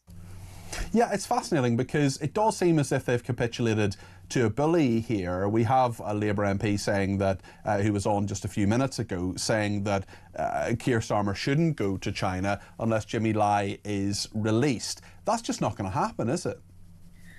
It should happen, but I don't think right now... Oh, it absolutely should happen. You're right. Yeah, of course. I don't think the diplomatic gesture of the UK government is strong enough at this point. Like last time when Keir Starmer brought up the word Jimmy Lai, British press were demanded by the Chinese state to leave the room immediately, and nothing was done on the UK side to try to keep them in the room so that they can report what was being said about Jimmy Lai. So I do agree that Jimmy Lai should be released as a condition of like these trips going on and the mega embassy being granted, because Jimmy Lai is a British citizen who is innocently being kept behind bars right now, and the UK hasn't done enough to call for his release. You will have a wider perspective on global issues. When you look at the position of Keir Starmer, apparently capitulating to China on this particular issue, in trouble over Greenland, being criticised on the Chagos Islands by Donald Trump, do you really believe that the United Kingdom is a world power, or are we just doing what we're told these days? I think the UK is a global power, but the truth is it does not realise what kind of policy or foreign policy is trying to achieve and what is needed to do it. Like, I hate to say this, but I sometimes feel like we need to grow a backbone when it comes to holding up our values, because that's what makes the UK a global power, is a belief in democracy and freedom that makes this country great. And if we are willing to give out these principles and being bullied and pushed around, then we're actually not doing ourselves any favor. Nobody is going to respect a country that does not hold tight to its principles. What is it like for you to be someone who is vocally against China, who's in the media, who's a public figure? Have you been targeted, and if so, how? I have been targeted before. before I moved to the UK, I was in Germany doing my studies. I've been allegedly followed. I've had online harassments, threats coming from the Hong Kong and Chinese state. And those are very uncomfortable thoughts if you think about the mega embassy is going to be in London. Knowing that there will be more people who have the capabilities of surveillance and monitoring your behavior, knowing that there might be more espionage activities, all those things are very scary, not only for me, but also for my community members who are Hong Kongers as well. What do you say to people who say, look, China's a fact of life, 1 billion people, more than 1 billion people, it is, if not a name, it is basically becoming very soon to be a superpower. It's a nuclear power, it's a huge economic power as well. We just have to deal with it. What would you say to them, and what recommendation would you give in order to deal with China properly, ethically, properly? I'm not suggesting that we should completely cut off China. It's not realistic. I'm not even going to suggest that. But the thing is, we should deal with China as it is instead of imagining it being a player on the global arena that follow the international norms. It does not follow that. And before we can actually face the music, there's no way that we are treating or dealing with China in the appropriate way. For example, at least put China in the enhanced tier of the foreign registration scheme. Make sure that we know or we are aware of the threat that it brings, and therefore we can engage realistically. Thank you very much, Chung Ching Kwong, their senior analyst at IPAC, which is the Interparliamentary Alliance on China. I appreciate her joining me today. What do you think of what she said there? 0344 499 1000, the number to call. Frank's in London. He's dialed that number, and I really appreciate you doing so, Frank. What do you think? What I think is, Keir Starmer says goes over the heads of people like Donald Trump and Xi Jinping. When people say things like, we are a major power, once upon a time, yes. For a long time, we've suffered what I would call delusions of grandeur. And we have allowed, Europe as a bloc has no power now. And it was rather disheartening to even hear someone like Gary Newsom saying, it's about time Europe grew a backbone. We've become a spineless bloc. So what should we do? What advice would you give Starmer on this particular issue, Frank? There's not very much we can do, because at this present moment, we need all the investment in this country we can get. China is in a position where they call the shot. So how does he grow a backbone? Is it even possible to grow a backbone and stand up to China, America, whoever? It saddens me to tell you this, that bus has left the garage a long time ago. I'm so sorry. The time has come to find a way to either navigate through these choppy times, or we would have to go back into the arms of the EU, try and rebuild our relationship with the EU, and maybe salvage some sort of, something left of it. To try and do something about it. But with China, look, they are going to get their way, unfortunately, and there isn't very much we can do about it. Okay, Frank, listen, thanks for your thoughts there. Brad in Cambridge wants to talk about the MP who was on there about 20 minutes ago. He says, where on earth did Labour get Alex Sobel? He doesn't seem to have a clue what he's talking about, says Brad. Steph, adding to that, says, the Leeds MP feels blindsided by your question about Shagos. Unbelievable, he's elected to answer these questions. I totally give up on these idiots. I don't think he's an idiot, and I'm very grateful for Alex Sobel giving his time to us this afternoon. He doesn't have to do that, but I did find it a bit curious that he didn't really seem to know or have anticipated that I would have asked about Shagos, given that it's one of the big stories today. But anyway, there we are. It's good of him to come on. Andy says the government is not fit to run the country. The damage being conducted is going to be beyond repair. Can we, the people, get them out? What do we have to do? Andy, if you want to get the government out, you've got to wait until the next general election. But you do have a voice here on Talk, and you can give us a ring, 0344 499 1000. We're going to talk about Greenland next, and then Brooklyn Beckham. I'm looking forward to both of those, so stay with us here on Talk Drive.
I have a message tonight for the incredible people of Greenland. And if you choose, we welcome you into the United States of America. That is why I say the use of tariffs against allies is completely wrong. You know, the fact that they had a boat land there 500 years ago doesn't mean that they own the land. We're not going to have Russia or China occupy Greenland. So we're going to be doing something with Greenland, either the nice way or the more difficult way. Any decision about the future status of Greenland belongs to the people of Greenland and the Kingdom of Denmark alone.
Across the UK, on DAB+, on YouTube, on your mobile, and on your side. This is Talk.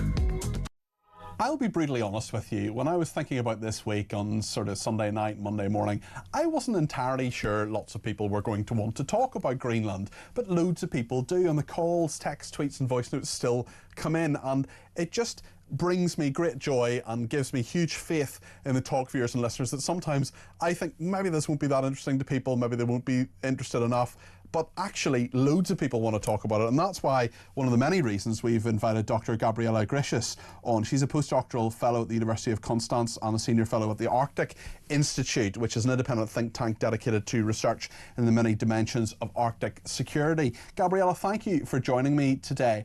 I think there are an awful lot of people in our viewers and listeners who are really interested in this topic, but like me, they perhaps don't know all the different aspects to it. Can you see where Donald Trump is coming from on this? Can you see the security elements that he talks about? He says we need Greenland. Is that an outrageous, ridiculous position, or actually is that something that's quite sensible for American security? What do you think? Well, first of all, thank you so much for having me on. I'm excited to be here. But I'll just come out up front and say this is outrageous and it is ridiculous. The U.S. does work with Greenland closely in terms of national security and with the Kingdom of Denmark. But everything that the U.S. needs, whether it comes from ballistic missile detection or maritime surveillance, the U.S. already has through the defense relationship that it's had with Denmark since the 1940s and trilaterally with Greenland and Denmark since 2004. So everything that Trump needs and the US needs from this, they already have. It's very interesting you say that. We'll actually hear from the American president at 6 o'clock our time. He's going to be speaking and we'll bring you a little bit of that. Why do you think he's doing this now? And what has been the reaction that you and your colleagues have had to this? Well, you know, in a way, it's a little funny because when we think about this happened exactly last year at the same time, too, around December, January time. But from my mind, the only possible reason I can think of has to do with renegotiating the defense agreement that exists. This doesn't make a lot of sense. As I mentioned, the U.S. can do pretty much what it wants militarily on Greenland. It doesn't need to renegotiate that relationship. But if Trump is thinking about perhaps Chinese investment, which is much more overhyped than is actually in reality, I could see him perhaps seeing this opportunity to renegotiate the relationships to outlaw Chinese investment on Greenland. Well, that's a very interesting aspect as well. What do the Greenlanders themselves actually want? Because there are only about, I think, 60,000 of them. Some of them will look at this and be interested. Some of them, I would imagine, will be very loyal to Denmark. But there are, of course, many Greenlanders who want independence. Could this actually help them in some way towards that goal? No. So 85% of Greenlanders do not want to be a part of the United States in a poll that came out in January of last year. But simultaneously, 84 do want to be independent, and Greenland has long sought independence. But Greenland has been slowly gaining autonomy from Denmark in all sorts of areas like education, energy, maritime issues, fisheries, and really the only two areas of competence that are not within the Greenlandic government are foreign policy and security. And so for Greenland, there was actually a statement that came out recently where they said we would rather be with Denmark than the United States, and they'll take their time getting to independence. Is it realistic for Greenland to operate and to be an independent country? Is that something that could work? So there are economic stumbling blocks. Right now, Greenland is around 50% dependent on what is called a block grant from Denmark, where Denmark has a lot of money that helps to support some of those needed government functions. So as it stands right now, Greenland wouldn't be able to subsidize that 50% with another source, which is exactly why the independence hasn't happened yet. Same in Northern Ireland, my part of the world, where about 50% of the money that runs Northern Ireland comes from the UK exchequer, and it's just sort of oddly familiar, that figure. With foreign policy and security, could those two areas could Greenland have its own foreign secretary? Could it deal with its own security, or is security a big issue in regard to this, especially if you have an America that's threatening, well, not ruling out anyway, military action? I personally don't think it will happen. I wonder what you think as an expert in this area. Well, right now, the issue when it comes to foreign policy for Greenland, it's just a matter of capacity. So if you imagine how many people are employed by the Foreign Office in the United States or even in the United Kingdom, it's a huge number of people. So of course in Greenland, where as you mentioned, there's only around 60,000, 57,000 people, they just don't have that many people to cover the vast amount of foreign relations that come up. Whether we're talking about relations with the US, relationships with the EU, critical minerals, for example, we haven't spoken about that, but that also plays a really important role here. We'll talk about that. Tell me why that's so important, because obviously that is something that Donald Trump is thinking about. Right. So when it comes to critical minerals, Greenland has a vast amount of minerals that are needed from everything from F-35s to electric vehicles to smartphones. And the US is highly import dependent on a large number of these minerals. So some people suggest that part of Trump's interest really has to do with critical mineral access. So is that, do you think, perhaps the real issue here, that it's not necessarily about security, it's perhaps more about money, or is it just a combination of all those factors for Donald Trump? I think it's a combination. I think the critical minerals play more of a role than they justify, perhaps, when they're talking about Greenland. But I do think from their perspective, they think that owning the territory of Greenland is necessary for homeland defense, which I just want to say again, it is not. What do you think happens now? My hope is that at Davos, a lot of the European leaders can actually sit down with Trump in the same room, because, of course, if we watch from our homes, we only see Trump post on Truth Social, and then European leaders respond in kind with public statements. So I think what needs to happen is a high-level discussion between these leaders in the same room. And what would you want them to say to him? What do you think is prudent for Denmark to say to Donald Trump, to say nothing of other NATO nations such as our own here in the UK? To my mind, what is really needed to say is, we are not selling Denmark. Denmark cannot be sold to another country because it's their self-determination, what matters in their future. But let's talk about what the US thinks they need from Greenland for their national security. Because right now, there are not Russian and Chinese ships in the North Atlantic. There is not an imminent threat of Russia and China taking over Greenland. So what exactly does the US administration need? With that imminent threat, and taken from the security perspective, which is your area of expertise, I just wonder, if it's not imminent, is it medium term? Is it long term? Because he's talking about China and Russia. Is that a reasonable thing to think about when it comes to US security? You've said that Greenland is not needed imminently, but could it be in the longer term? So I think the problem here is disentangling what the Arctic is, because there is, a threat of Russian militarization in the Arctic. China is increasing its presence in the region, but not in the North American Arctic space where Greenland is. We are seeing increasing Russian and Chinese working together in the Bering Strait. But this is, of course, on the other side of the United States and counterintuitively suggests more of a need for Alaskan investment rather than focus on Greenland. Gabriella, I've learned an awful lot in the last 7 minutes, and I really appreciate your expertise. I really wish I had spoken to you before now, because I know a lot more now than I did previously, and I really, really appreciate it. That's Dr. Gabriella Gracious there. He's a postdoctoral fellow at the University of Constance and a senior fellow at the Arctic Institute. Really interesting hearing what she's saying there about foreign policy, about security, about the plot grant, about critical minerals. There's so much in that, and Jackie says Trump can't rely on Denmark or NATO to defend Greenland because they're too busy bending over backwards to China. If Europe can't defend its borders or freedom of speech, why would Trump trust them to defend Greenland? Ruth in Worcestershire says on the Chinese embassy, surely we can refuse their embassy on the grounds that previous agreements, Hong Kong, etc., were not honoured, i.e. we can't trust them to keep their word. Well, you would think so, Ruth, but I suppose this just comes back to China being a fact of life. We'll talk more about that as the programme goes on, but I want to speak to Daryl in Lincoln now about Greenland. Daryl, I don't know about you, I found that really interesting hearing what Gabriella was saying there just a minute ago. What do you think Trump's up to here, especially in regard to minerals? Well, I believe Trump wants peace in the Middle East. It's very important to him. And the key to peace in the Middle East is Iran. And if China and Russia have got a lot of control over Iran, so and he would also like to solve the Ukrainian issue. That would be a big feather in his cap. Now, previously, when he's tried to deal with these two issues, he's had nothing to deal with. But if he's got control of Greenland and the mineral wealth, and he's got control of the Venezuelan oil and all that oil around that area, then China and Russia have got an interest in both of those. So he's got something to take to the table to broker a deal with China and Russia, potentially for peace in the Middle East, if they can put a rein on Iran.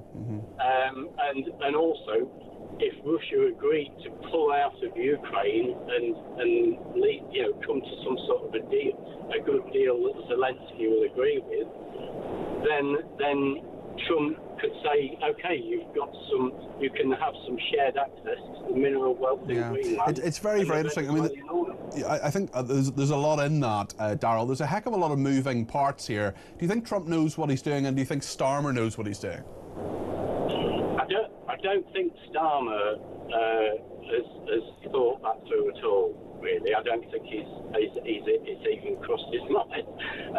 Now Trump doesn't trust many people in Europe. He probably trusts Italy, the President Georgia. Yeah, Giorgia Meloni, the Prime Minister. Yeah. He trusts her, and I think he's got quite a lot of faith in Poland, but I don't think he's got a great deal of faith in the rest of Europe. So I think he's quite happy to leave Europe in the dark. Yeah, it'll be interesting to hear what he says in half an hour's time, Daryl. We'll be hearing what the President says just after 6 o'clock. No doubt he'll have lots of thoughts on all of this, and presumably he will be talking about Starmer and maybe Chagos as well. So much to discuss, and indeed we're going to be talking in just a second about Brooklyn Beckham, which may seem a bit of a diversion, but listen, it's a huge story. I don't know if you saw these posts on social media last night. Really astonishing what Brooklyn Beckham was talking about there. He says he doesn't want to reconcile with his family. He's talking about his mother, Victoria Beckham, Posh Spice, hijacking the first dance at his wedding and not being nice to his wife and so on. It really is quite a lot of drama, and it's all in public. We'll talk to Lucy Beresford, the psychotherapist and broadcaster, about all of it in just a second. Stay with us here on Talk.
across the UK, on DAB+, on YouTube, on your mobile, and on your side.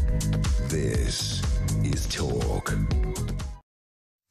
Well, some breaking news here on Talk Drive, and that is that Jennifer Melley, the nurse who was warned over using what were called incorrect pronouns to address a transgender patient, a man who she refused to refer to as a woman, she's not going to face any further action over concern she breached patient confidentiality when she spoke to the media about the incident. Epsom and St Helier Hospitals NHS Trust has said. She was referred to the Nursing and Midwifery Council over alleged breach of conduct policy. The code says that nurses should not express personal beliefs in an inappropriate way. We remember, of course, that this person was absolutely horrible to her.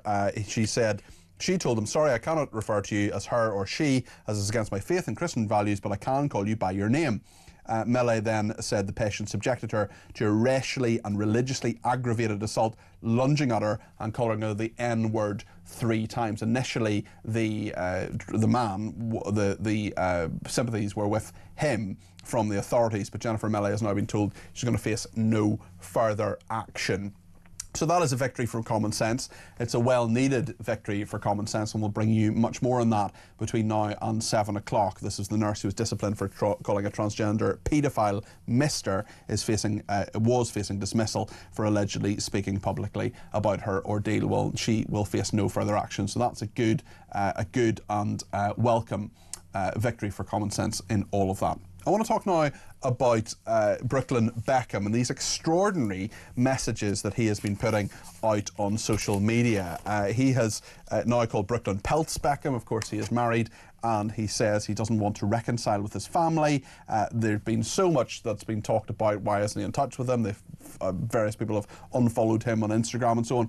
This is a series of posts on Instagram. He's the eldest child of David Beckham and Victoria Beckham, accusing his parents of attacking him and his wife in the press. They tried to endlessly to ruin his relationship with Nicola Peltz Beckham, who is his wife, of course. This is after months of speculation. He said he had no choice but to speak for myself and tell the truth. There really is pretty astonishing what he has written here. Unfortunately, my parents and their team have continued to go to the press, leaving me with no choice but to speak for myself, to tell the truth about only some of the lies that have been printed. I do not want to reconcile with my family. I'm not being controlled. I'm standing up for myself for the first time in my life. Recently, I've seen with my own eyes the length they will go to place countless lies in the media, mostly at the expense of innocent people, to preserve their own facade. But I believe the truth always goes out. Well, David Beckham, now Sir David Beckham, he's declined to comment, although he has talked about children on social media, saying that they do make mistakes. I've tried to do the same with my children to educate them. They make mistakes. Now, a lot of Brooklyn Beckham's statements, some of which is on the screen now if you're watching, focuses on his relationship with his wife, the American actress and daughter of a billionaire, who says she has been constantly disrespected by my family, no matter how hard we've tried to come together as one. So let's talk to Lucy Beresford about this. Lucy is a psychotherapist and broadcaster. Lucy, this is pretty extraordinary for celebrities who often guard their privacy so incredibly carefully. We would expect something like this to come out maybe in a book, maybe at the years hence. But given that it is happening right now, we're seeing the really, really public breakdown of a family. Tell us your thoughts on this. Yes, but the point is that this family has always lived its life in the public eye on social media. And in a way, Brooklyn Beckham is simply saying, I don't really want to have any part of this, and this is my final line in the sand. I want to live more authentically. I am standing up for myself, and I don't want to be any part any further of the, I suppose, the curated version of my family's life that I feel my parents have subjected you all to. And that is his own perspective. I think he's putting it out there in the medium in which his parents would understand as a public statement. He probably recognises that most people wouldn't buy a book written by Brooklyn Beckham, but they will read this statement. And it's actually really painful to read at times because he gives very specific examples of where he feels that his parents have been so hostile to the choices that he wants to make as a man standing on his own 2 feet. And so what you've really got here are two sides of a family. The older generation, the Victoria and Davids of this world, maybe not able to let go and not able to let their son make his own choices, and someone who has perhaps, for whatever reason, decided that actually this is the path he wants to take, and he wants to be allowed to make that life on his own terms. Do you think there's authenticity in what he says? Is it his truth or is it the truth, do we think? I think when it comes to relationships, there is always a sense of what your own experience is, your lived experience. And what's so fascinating about families is that, for example, you can be raised with siblings, and Brooklyn Beckham, after all, has 3 other siblings, and you can all have a radically different experience of that family. That could be to do with the fact that your birth order is different, or you're a different gender to some of your siblings. You had a different relationship with your mother or your father. So your truth is very real, but that doesn't, in a funny way, cancel out someone else's truth either, which is why, in a way, you have to hear this truth, this version of events, and perhaps let it go graciously. But I don't know whether that's how Victoria and David have ever lived their life. I like to think that they are a dignified couple, and certainly David Beckham is a national treasure for a reason, but this must be very wounding on both sides. You talked about letting it go graciously. He, in their estimation, won't have let it go graciously by having this kind of nuclear attack. From their perspective, what do you expect them to do now in keeping with how they've dealt with this previously? Well, they live their life publicly. They don't just provide content for social media. They create documentaries for streaming services. So it wouldn't be beyond the realms of possibility that this becomes another chapter in that saga. But far better would be to try to repair things behind closed doors. And it may very well be that things can't be repaired for very many years. Perhaps when children come along, that might be the first moment at which the planets realign in a different way. But for now, it would be better not to play this out in public, partly because it's very unedifying, and partly because it just becomes a tit for tat, he said, she said. Yeah. And that doesn't really help anybody. Fundamentally, what Brooklyn Beckham is saying is, please leave me alone. Don't include me in this sort of inauthentic way in which you've put your family out there. I don't want to have any part of that. And if you love me enough as your son, please can you hear me on this one request? Just to say, if you're watching on the screen at the moment, you can see that Jennifer Melley is about to leave, or perhaps has left, that hearing that this is the nurse who called the trans paedophile Mr. She's going to make a statement, and as soon as she starts speaking, we will go live to that. This is Jennifer Melley. You can see our reporter Samara Gill is on the scene there as well, and as soon as Jennifer Melley starts speaking, we're going to cross to it right now. Epsom and St Helier has confirmed it would no longer. We'll come back because the mic just isn't close enough just at this moment. We'll see if we can fix that, and we'll come back. This is Jennifer Melley, who is the nurse who was disciplined for calling a transgender paedophile Mr. She was facing dismissal for allegedly speaking publicly about her ordeal. Can we hear what she's saying now at all? I don't think so, but she's certainly...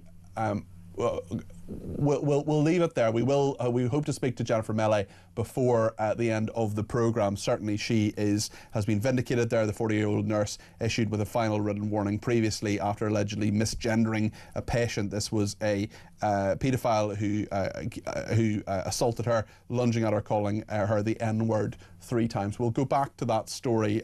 Lucy, apologies for interrupting you there, but I think it's important just to tell people what's going on. Just back to Brooklyn Beckham. Do you see any way forward here, or is that just simply that this family can never reconcile?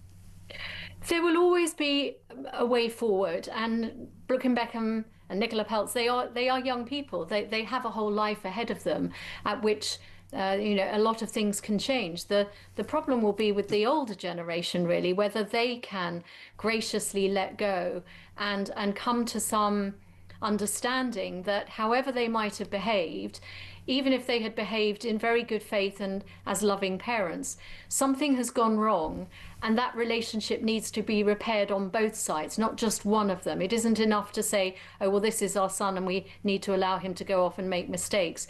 It's about a willingness to accept your own part in a dynamic. That's why it's called a dynamic, because it's two sides. And to perhaps look at yourself with a view to making some changes going forward. But it's not an easy fix. When you're talking to patients, for example, who've had family drama, when you're dealing with people who have had a huge amount of personal pain, certainly, how do you persuade them or get them to a point where you say, yes, you've experienced a really bad emotional, psychological pain, which Brooklyn Beckham apparently has here, but nonetheless, you have a part to play in this. You can fix this, and other people will see it as if you've had some role here and some mistakes that you have perhaps made. That must be a very difficult thing. It's a delicate balance. I think some people come into therapy assuming that it's all about bashing the parents and blaming them. And it's very rarely about that. It is about coming to some kind of understanding of who your parents might have been and the reasons why they did the things that they did, and that you as a grown-up, because obviously most people that I work with are over the age of 18, you too have some part to play in whatever dynamic you're bringing to the therapy room, whether that's a work drama or a drama with your siblings or with your partner. But let's be clear, there are some relationship dynamics that are abusive and toxic. And whilst it's very important to recognise your own part in that, let's say you were the child of a narcissistic parent, at some point you also have to come to terms with the fact that your parent can't be the parent of your dream. Lucy, sorry to interrupt you. Samara Gill, live in Epsom. Samara, go ahead. Well, Peter, wow, there are great spirits over here. Jennifer, you have been exhilarated. How are you feeling? You know what? I just busted into tears and shaking. I said, thank you, Lord.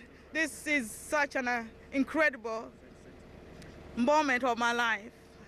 And seeing that we have victory. And now we urge West Streeting now to put in the policies immediately. Absolutely. Yes. What do you have to say to Labour? I mean, they weren't very supportive to you throughout this entire sort of journey. What do you have to say now? At least you've triumphed and you've won. And I've got the Darlington nurses, some of them behind me as well, who were exonerated last week. Yes, I just want to say that it's important for us to recognize that as a nation, we need to, to be an example, and in leadership, especially for the members of parliament. You're there to protect and safeguard our nation. And for this, should be a learning curve for all of us. Yeah. Jennifer, it's been 2 years of hell. Your own daughter lost her job over this. You obviously couldn't do your passion of nursing for 2 years. Is it going to be back to work after this, or is it going to be, maybe a career in politics? Who knows? I mean, you're a force for change. Well, I want to just thank God, and we take every step as it comes. But I'm glad that I'm able to go to work, and that's what is important now, and just thankful that I now have no case against me, and I can go back to work. And yes, and we got the victory, and this is my career, and I love my job, and I love nursing, and that's why I did my training with University of Greenwich here, and did very well ever since, and I enjoyed every moment of my nursing career. And lastly, what do you have to say to these women behind you? You've supported you all the way. Oh my gosh, I mean, they're such a great team. I just want to say thank you so much to the Darlington nurses. And when you won this victory, I was like, there you go, Lord. Thank you so much. And our lovely girl, thank you so much. God bless you. God bless you all. I'm so happy. Thank you so much. And this has really led to this victory. Your victory helped to lead to my victory.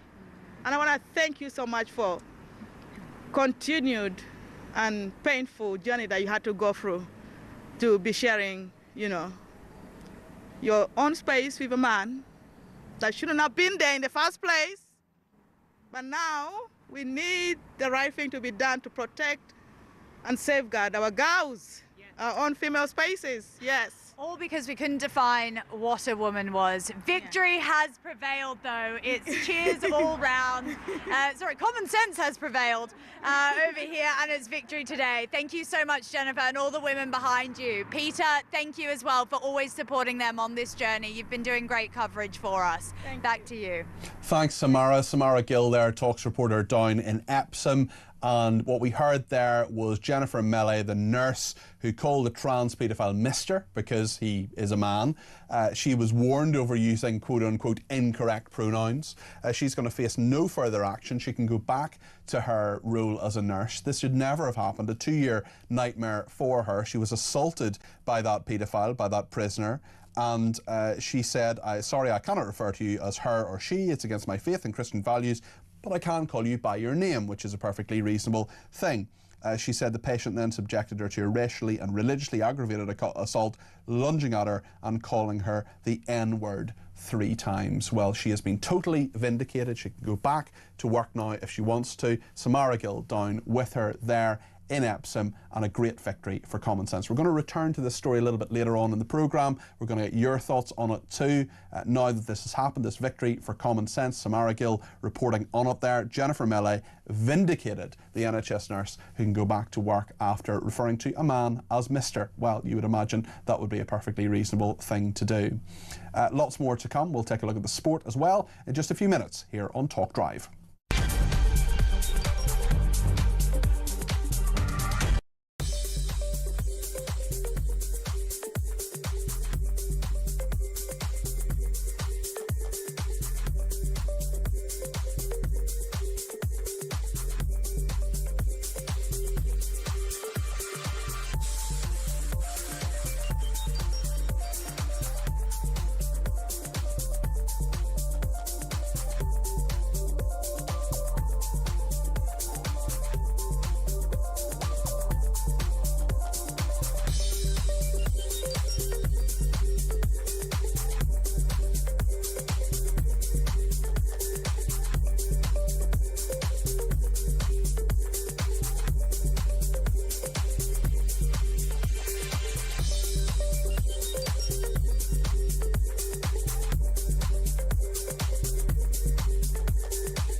I have a message tonight for the incredible people of Greenland. And if you choose, we welcome you into the United States of America. That is why I said the use of tariffs against allies is completely wrong. You know, the fact that they had a boat land there 500 years ago doesn't mean that they own the land. We're not going to have Russia or China occupy Greenland. So we're going to be doing something with Greenland, either the nice way or the more difficult way. Any decision about the future status of Greenland belongs to the people of Greenland and the Kingdom of Denmark alone.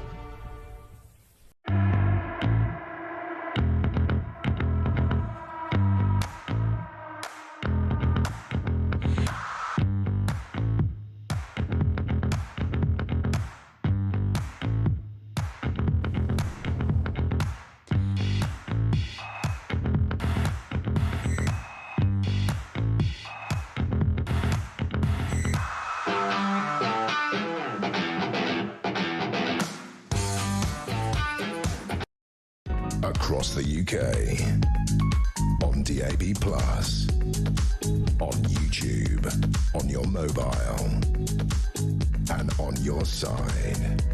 This is Talk. Thank you to Elisa in Chelmsford, who says, thank goodness Jennifer Melley has won. I dread to think what mad road we would have been dragged down had she lost. This madness has to stop, and I hope this case will set a precedent to anyone else who lacks common sense. Well, thank you for that, Elisa.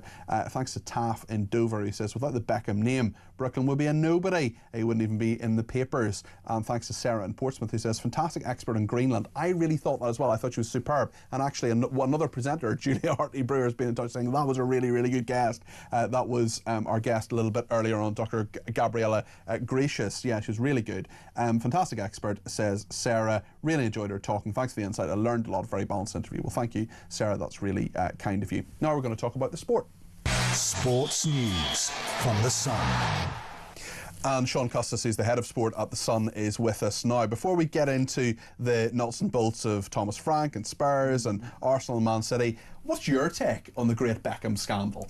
Well, I mean, I know David pretty well, or I've known him quite well over the years. I wouldn't say we're mates or anything like that, but we've dealt with him for many years as a footballer, and he's always come across as very proud of his family, of his career, of being a dad. I mean, if you think Brooklyn was born in '99, which is the year, one of his greatest years as a footballer. He had an amazing year that year. They won the treble at Man United. He was coming off the back of what had been a difficult World Cup, and Brooklyn was born, and the stars were aligned, if you like, for him. And over the years, he's, spoken about his kids, and yes, everything's in the public domain, but a lot of things in the public domain helped Brooklyn in whatever career he was trying to fashion. But at the same not time, the greatest of photographers. No, not the greatest. Not sure you would be necessarily sending him down to a match. No, probably not. But do you want everything that you do documented on film? I know everybody does it now, but maybe he didn't want to always be part of the soap opera. I mean, I know with my missus, if we're on holiday, if I start taking pictures, that, oh, can't you just leave it off? Stop it. And he's almost felt obliged to be part of the whole brand Beckham thing, and he maybe felt pressurised. I do see both sides of the story here, I'm honest.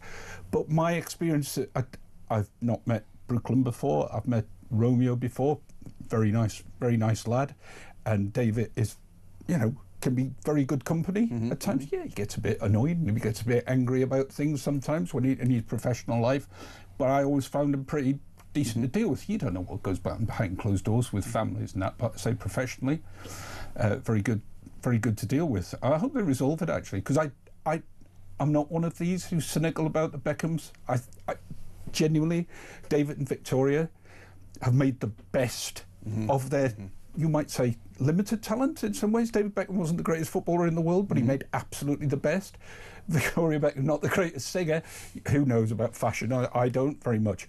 But they made the best of it, and they want the best for their kids. Yeah, they do. I mean, they genuinely do. And I feel for both sides of this. I really do. Yeah, we can all have a laugh about it and joke and think it's a bit funny, but for them, it's a really seriously bad situation. And they apparently had no sort of prior warning of this. They found out when we did. It just drops, and there you go. And that, if you're the Sun, it is a nuclear option, isn't it? To go bang, get out of the way. I mean, he'd already hit them with a cease and desist lawyers letter. No, my phone just blew up. I mean, even people who aren't that interested in showbiz or sport or whatever, saying you've got to read this, you've got to read this. It reminds me of the Colleen Rooney, Rebecca Vardy situation. It had a similar, similar impact. If you're like, wow, have you seen this? It's water cooler, sitting around the water cooler, isn't it?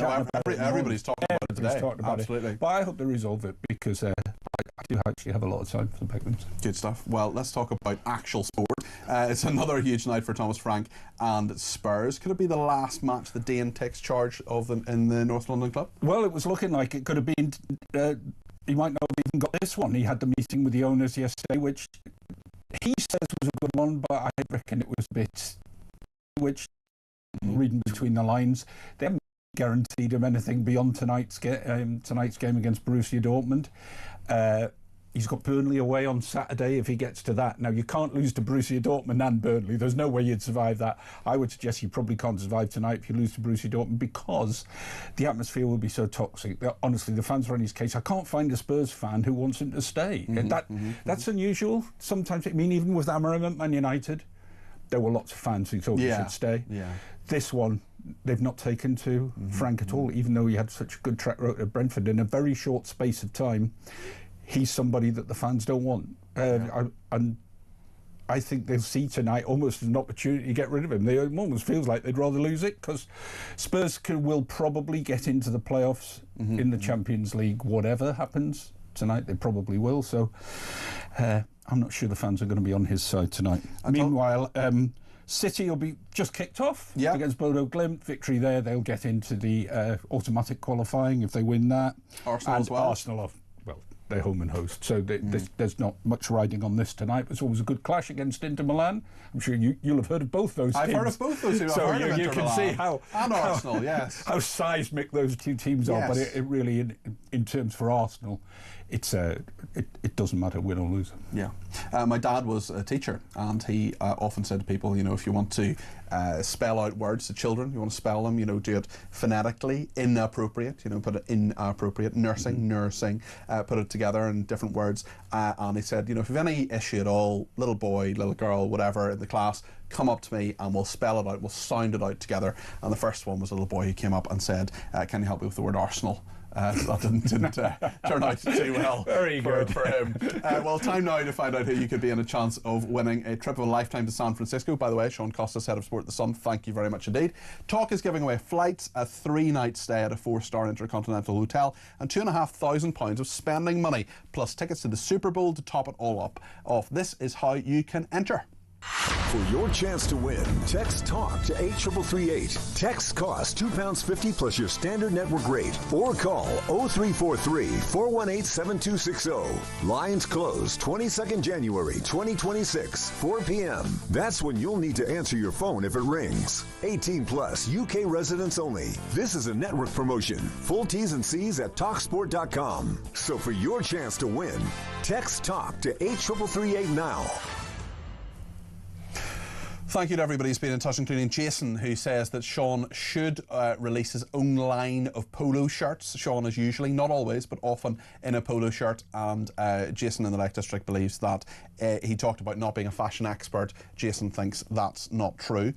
Lots to discuss in the next hour. We're going to hear from President Trump as well. President Trump talking about, he's made very critical comments of Keir Starmer today on the Chagos Islands, but of course the big one is Greenland, and the World Economic Forum is going on in Davos as well. Trump's going to be there, I think, on Thursday. Rachel Reeves there at the moment. She says that Britain is the best place to invest in the world. Certainly that's not what the markets would tell her. It's certainly up there, but it's not the best. Very, very interesting to hear what Trump has to say. We'll take a little bit of that after the news, of course, and we'll get your comments and suggestions as well on everything we're talking about today. We'll get more on Jennifer Mele as well. We'll talk about that. 0344 499 1000 is the number to call. Get your voice on the air. Stay with us here on Talk Drive. Plenty still to come.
across the UK, on DAB+, on YouTube, on your mobile, and on your side. This is Talk.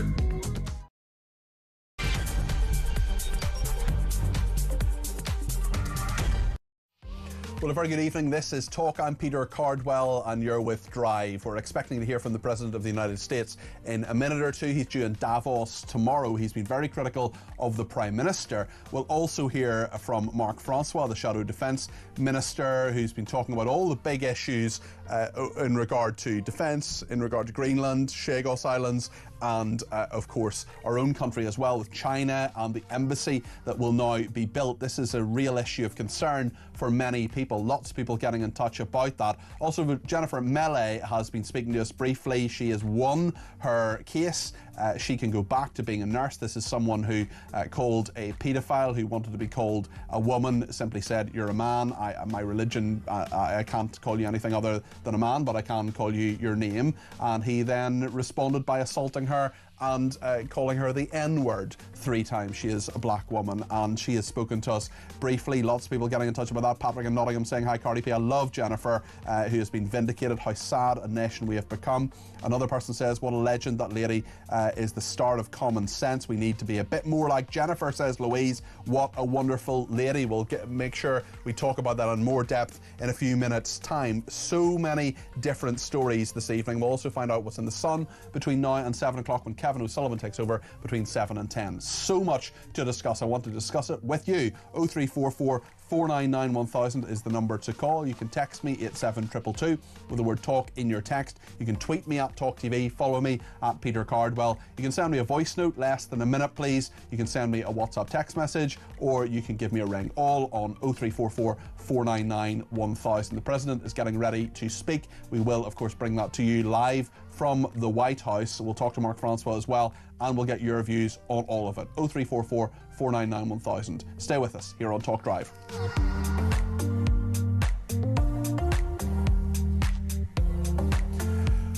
Well, Mark Francois, the Defence Minister, spoke in the Chamber about this issue. We'll bring you that clip in just a second, but let's talk about Dan Jarvis first, the Security Minister. Dan Jarvis updating the House of Commons on the Chinese super embassy. The country has decided, the government has decided that that will go ahead. It's been extremely controversial for a number of reasons. Let's hear what Dan Jarvis, the Security Minister, has been saying. Issues that continue to be raised in the media reports are not new to the government or the intelligence community, and an extensive range of measures have been developed to protect national security. We have acted to increase the resilience of cables in the area through an extensive series of measures to protect sensitive data. And I can confirm that, contrary to reporting, the government had seen the unredacted plans for the embassy. And this government has agreed with China that the publicly accessible forecourt on the embassy grounds will not have diplomatic immunity, managing the risk to the public. Well, we'll talk to the Shadow Defence Minister, Mark Francois, in just a second, but he spoke in the Chamber about this earlier. Let's have a look at what Mark Francois said in the House of Commons this afternoon. Let's call this what it is. This is appeasement of communist China. Yep. For economic gain. We tried that in the 1930s, and look where that got us. Why is this Labour government kowtowing to China, a communist regime that imprisons 1 million Uyghur Muslims in concentration camps for having the temerity to believe in God? Well, Mark joins me now. Mark, very strong words in Parliament. Do you think the government's going to listen? I would hope so. Peter, thank you for having me on. And I realise you might need to cut away suddenly to.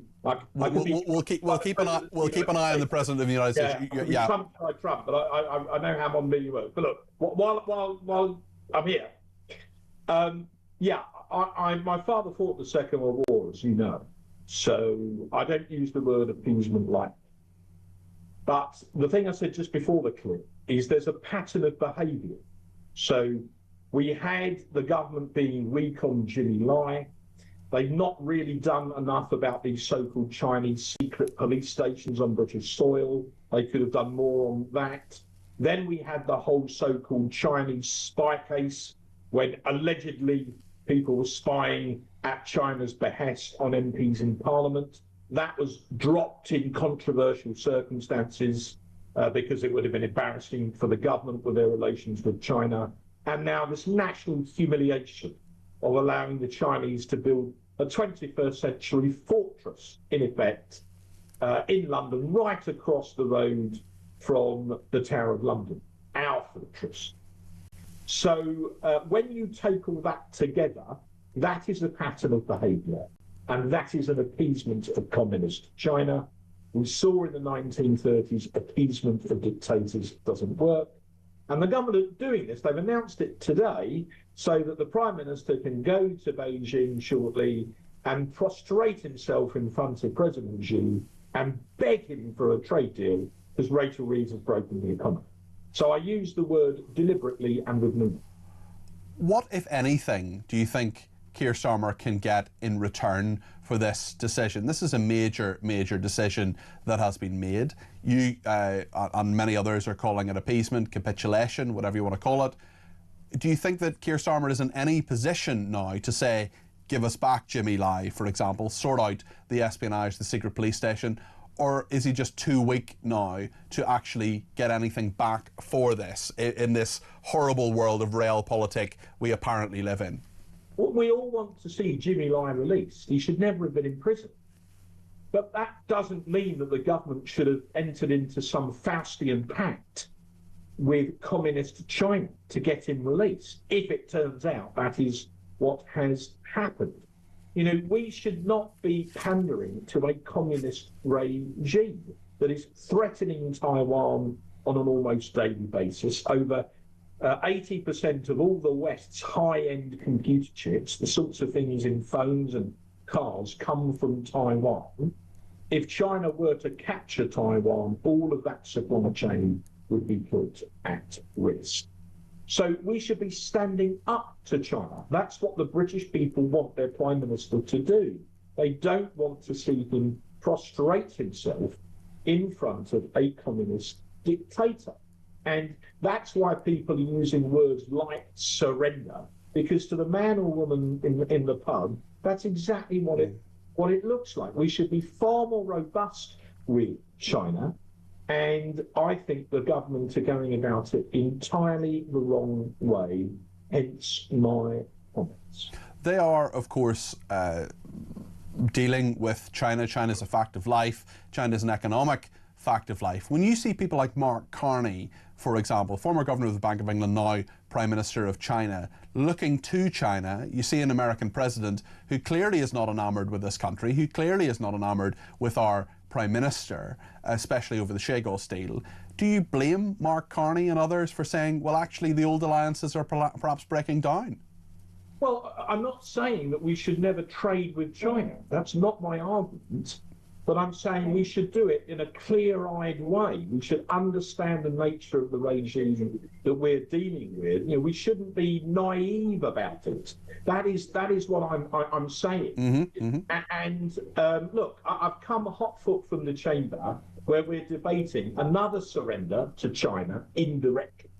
This absolutely bonkers deal to pay Mauritius, which is under Chinese influence. The Chinese have invested $1 billion in Mauritius in the past few years. But we're going to pay the Mauritian government £35 billion of British taxpayers' money to lease back a strategic base that belongs to us in the first place. I mean, this is utter madness. Well, one thing I agree with you, Mark, and one of the weird bits in all of this, I find, is that Keir Starmer keeps banging on about the Greenlanders' self-determination, and that's fair enough to make that point, but he doesn't seem to have any idea or conception or sympathy with the Scoursians' self-determination in all of this. Yes. You know, they have been very vocal about this issue, but our government is entering into a sort of devil's compact with Mauritius. I mean, you know, it's madness. It's a bit like, Peter, saying we're going to pay Argentina £35 billion to rent back the Falkland Islands. It's sort of analogous where there's a strategic airbase. It's called RAF Mount Pleasant as opposed to Diego Garcia. I mean, if you suggested that, I mean, people would man the barricades. But we're prepared to do it with Mauritius, which is under Chinese influence. Now, Trump has finally woken up to this, and he does this, very Trumpian post on social media, and it excoriates the government for this deal. Would that he'd done that 6 months ago, or even 6 weeks ago, or even 6 days ago, but he's finally done it now. So in the chamber, as I'm speaking, the governments are massively on the back foot, having lumps taken out of them for signing up to this deal, which even the President of the United States is now saying is a very, very bad idea. The government are losing the argument in the House of Commons about Diego Garcia as we speak. Mark, I know you've got to go and vote, and I'm keen to let you go on time, but just before you go, Andrew Rossendale and indeed Robert Jenrick have gone over to Reform UK. Could you be next? No. I thought Robert Jenrick was a friend of mine. I knew Andrew Rossendale is a friend of mine. Andrew and I go back 40 years when we were both involved in politics as students. We were both, the greatest thing that Andrew and I had in common was we were both great friends of Sir David Amess. If David had 2 protégés in Parliament, if I could arrogantly use that word, then Andrew was one and I'm another. So he and I go back a very long way. I was interviewed on Talk about what I thought about what Robert Jenrick did. I'm not going to rerun that interview now. I deeply regret what Andrew has done. He's a very long-standing friend of mine. But I think what he's done was a mistake, and it's not one that I intend to follow. Okay, thank you very much. Mark Francois there, who is the Shadow Defence Minister, also the Conservative MP for Raleigh and Wickford. Thanks for joining us. We're still waiting for President Trump to come to the podium in the White House, in the White House press room. We have that shot on the screen. If you're watching, it's got an American flag, and also, I'm not quite sure what the name of it, I think it must be the presidential flag. Obviously, it's got the presidential seal of office on there with the eagle. So we're going to keep an eye on that, and as soon as the President comes to the podium, we'll bring that to you. In the meantime, Andrew in Halifax has given me a ring. He wants to talk about Chagos, and he's given me a ring on 0344 499 1000. Andrew, you're very welcome to the programme. What would you like to say? Oh, hello there, Peter. Good to speak to you again. You too. Well, it's not just the hypocrisy from Starmer regarding Chagos, it's also the sickening hypocrisy from the European Union regarding the sovereignty and territorial integrity of member states. I mean, you're from Northern Ireland, my ancestors are from Northern Ireland, and it's a place we both hold dear to our hearts. Absolutely. Not one EU country said during the Brexit negotiations that Northern Ireland must leave on the same basis as every other part of the United Kingdom, including Denmark. They all said, you must put a hard customs border down the Irish Sea and effectively leave a part of your territory under our control. It's a very fair point, Andrew. It's a very fair point. Absolutely. Yeah. Or we will not give you a Brexit deal. So as far as I'm... and of course, one of the biggest cheerleaders of that was Keir Starmer. So, to be honest, I'm past caring about the territorial integrity of any other EU member state, Peter, because they didn't care about ours. That's a very interesting point, Andrew, and one I hadn't considered previously. This is part of the reason I love my job, because there are people like Andrew who give me a ring and challenge me and make me think of things I hadn't thought about before. So, Andrew, thank you for that. Thanks also to Bob, who says the question is how many Greenlanders will say yes to the US if they get 10 times the yearly subsidy? And Stephen says if you substituted Putin for Trump, would the story read differently? That's Stephen Millings in Belfast there. Loads more to come. We're keeping an eye on Trump. He hasn't so far come to the podium. We expect he will in the next few minutes. We'll bring that to you here on Talk Drive. Stay with us.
have a message tonight for the incredible people of Greenland. And if you choose, we welcome you into the United States of America. That is why I said the use of tariffs against allies is completely wrong. You know, the fact that they had a boat land there 500 years ago doesn't mean that they own the land. We're not going to have Russia or China occupy Greenland, so we're going to be doing something with Greenland either the nice way or the more difficult way. Any decision about the future status of Greenland belongs to the people of Greenland and the Kingdom of Denmark alone.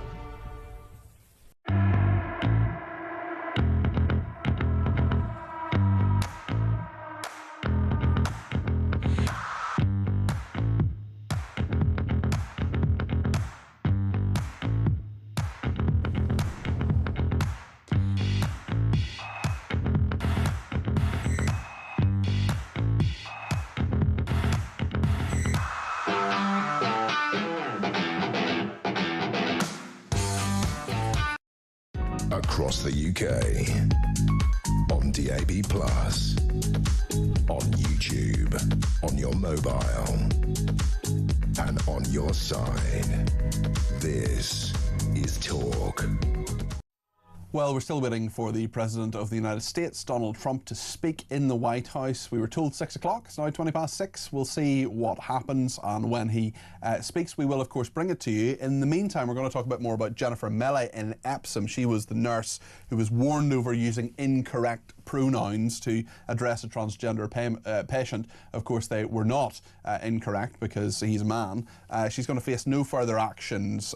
We were concerned she breached patient confidentiality when she spoke to the media about the incident. And this is Epsom and St Helier Hospital's NHS Trust. No further action for her. She can go back to being a nurse. That 2-year nightmare is over. Our reporter Samara Gill spoke to Jennifer in the last hour in Epsom just as she was vindicated. Let's remind ourselves of that.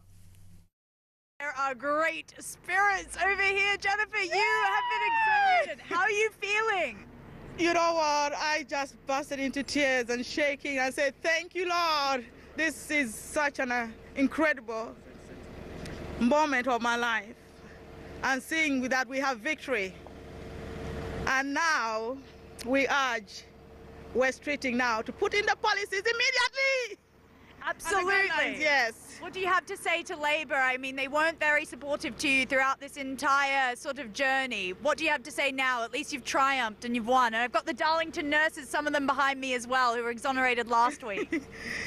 Yes, I just want to say that it's important for us to recognize that as a nation, we need to, you know, to be an example, and in leadership, especially for the members of parliament. You're there to protect and safeguard our nation. And for this, should be a learning curve for all of us. Jennifer Mele there, the nurse, speaking to our reporter Samara Gill a little bit earlier on. We're keeping an eye on the White House and seeing when President Trump comes to the podium. We will, of course, bring that to you. Today is the 1-year anniversary of his second term. In the meantime, I'm going to speak to Heather Binning, the founder of the Women's Rights Network. And Heather, let me pre-apologise if we have to go away from this interview to hear from the President of the United States if he suddenly takes to the podium. But let's pursue nonetheless. Heather, you must be absolutely delighted to hear this decision in regard to the 40-year-old nurse Jennifer Mele, who had a final written warning after apparently misgendering a patient at St Helier Hospital, a paedophile who then racially abused her. Tell me your reaction today, Heather. Yet another victory for common sense, aren't they? They're piling in now, aren't they? You're on a bit of a roll, aren't you? Because you had the Darlington nurses last week, Sandy Peggy as well, coming through. There's an awful lot that seems to be moving in the right direction of common sense. It does, absolutely, and this was the right decision to make. So well done, Epsom and St Helier Trust, for making that decision. It's not over. It's the first step in the battle for Jennifer. I understand she is still going to be facing a tribunal about the incident.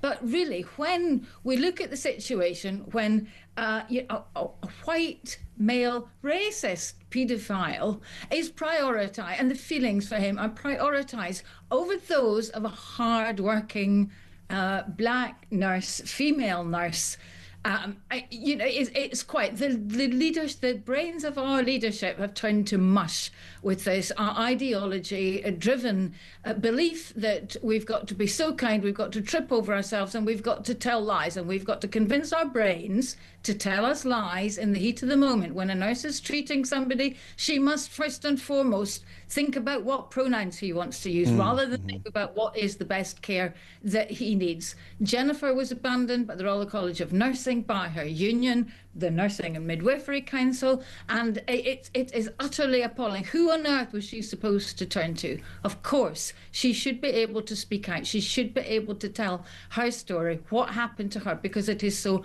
outrageous that, and I feel so sorry. I'm so delighted to see her so happy tonight. That is wonderful. And on, as you said, on the back of Sunday Peggy, the Darlington nurses, and now this here, they're thick and fast, but this is happening to women all over the country, nurses as well as women in other professions that are forced to use changing rooms and toilets in mixed sex environment, which is really goes against the grain for all of us. Now, let me put my cynical hat on here just for a second, Heather. I'm on your side. Don't no doubt about that. But let me put my cynical hat on here. Let me play devil's advocate here just for a second and say that some people would argue that this is actually about patient confidentiality. Whether you are a racist paedophile or whether you're as pure as the driven snow, you're entitled to patient confidentiality. She was accused of breaking that. Should she have broken that, or did she just run out of options? What's your thought on that particular point? Because patient confidentiality, really, really important. Yeah, absolutely. And we all want to be assured of that when we're using NHS services. Of course we do, and that's very important. I don't believe she breached confidentiality. That would be giving information that might identify the individual, and I don't believe it was at that stage. And I think given what she went through, I don't think that would have been her first course of action to go to the press about this. But I think the breakdown and the closing of doors in her face left her with no option but to talk about the story, about what had happened to her version of it, and what she has suffered as a result. And I think, yes, prioritise patient confidentiality, but when that is used as an excuse, a further reason to beat her over the head because somebody in the leadership in a position of power there did not want her speaking out and putting the trust in a bad light. What should happen now, do you think? Well, I think the case against her should be cancelled. The tribunal aspect of this should go. Absolutely, it should go. But more importantly, if Bridget Phillipson was not still sitting on the guidance produced by the EHRC and allowing councils, government bodies, organisations across the land to fall back on the trope that they're waiting for guidance, the law was clarified in April last year. We're coming up to a year. We're not far off a year when the Supreme Court reached its judgment, which clarified a law that has existed since 2010, and before that in different guises. Absolutely ridiculous. If she pulled her finger out and got this out, then other trusts, organisations, bodies across the land would be absolutely clear what part of that line they should be falling on, and it is the line that keeps them compliant with the law. Let me tell you how some of our audience members are reacting to this, Heather. Fiona says it's a disgrace women have to go through all this. These nurses should sue for compensation. Enough NHS, we pay you for a service, you're not reaching the mark. And Patrick in Nottingham says, isn't it sad that Jennifer's case has made news? The UK government has completely let all decent people down. It's not left, it's not right, it's just correct and fact, says Patrick in Nottingham. Your thoughts on that, Heather? I can't agree anymore with any of those things. The government have let us down.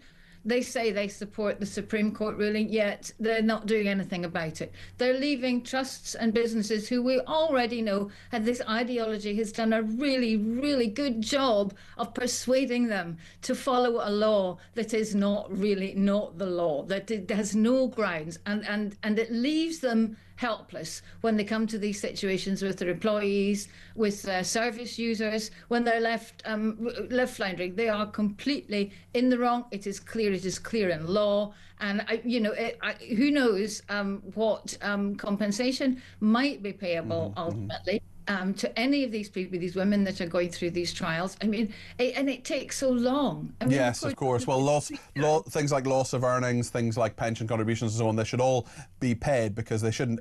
You're right, all these actions just take so long, and of course people have to survive. Heather, thank you. That's Heather Binning there, who's the founder of the Women's Rights Network. Thank you for joining me today. Still no sign of President Trump, so we'll do maybe a few calls. Hugh in Basingstoke says, don't you just hate those weasel words, no further action? Translated, they mean we would have pursued this action but cannot do so. Chris says Starmer and co are all about other countries first before our own country. I'm glad Trump is calling Starmer out. It will be the downfall of this government. 2027 general election is incoming, says Chris. We'll see what the president says. We'll bring that to you as soon as we can, as soon as he starts speaking. In the meantime, David in London is on the line. He's given me a ring on 0344 499 1000. David, I want to talk to you, but if the president starts speaking, I'm going to have to cut you off. So I do apologise in advance. But David, go ahead and tell us what your thoughts are.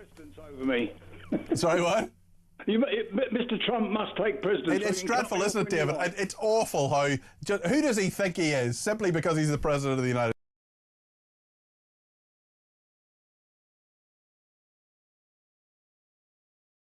States? The Chinese said, can we help you at all? And also that we've said to them, the fire brigade can't come in at all if there's an accident. This is madness. It is. I think they call it Beijing these days, but certainly what they've been doing over there with our embassy is they've been cutting off the power supply and the water supply. Should we be giving in to this brutality and this bullying? My wife just said to me a few years ago, not that long ago really, Peter, we used to drive up there with our kids, park the car, have a walk round the Tower of London. We can't go anywhere in London now. You can't park anywhere, let alone new Les and all the rest of it. Mad. The world's gone mad. I'm thinking it's April the 1st every day, Peter. I know a lot of people who feel the same way. David, thank you for that, David in London there. Chris is in Derby. Chris, tell us your thoughts on Starmer. Hi, Peter. Starmer's now officially the 21st century China doll. And before the end of his tenure, it'll end up being a Russian doll. Okay. Get down to the once you open all the dolls up, it will be empty, be nothing. 20th of January. Is this irony? 20th of January, 1841 was a start date when Britain took over Hong Kong from China. Right, I didn't know that. Gosh. Yeah. Is that political retribution from the Chinese? That's weird. Or is it, is it the way that the Chinese work? I don't know, Peter. What do you think about that? I don't know what to think. I think that clearly China is a bullying nation. We've got to deal with them in some way. We've certainly got to make sure that they're an economic partner, because we just can't ignore them, but we can't capitulate and we can't allow their culture and their way of life to threaten ours. Absolutely. I think the most poignant things that you said there were their culture. Yeah, well, the problem is now as well that the Chinese Communist Party, they're monitoring what people do. There's a system of social credit. You've got to do what they're told. They're told for such a long time only have one child. That was the one-child policy up until about 15 years ago. Now they're told have as many children as possible. I mean, that is not how people should be decided. It's just one example. It shouldn't be how people decide their families. It shouldn't be the state telling you to have lots of children or not have children. You should do what's right for you, and I think it's totally wrong. Chris, listen, thanks for your call. I appreciate it. We're going to play Break Chicken one more time. Go to a break now. I hope the President of the United States doesn't start speaking during the break, but we'll be back in about a minute and a half, and as soon as President Trump starts speaking, we will bring it to you. Stay with us here on Talk Drive.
across the UK, on DAB+,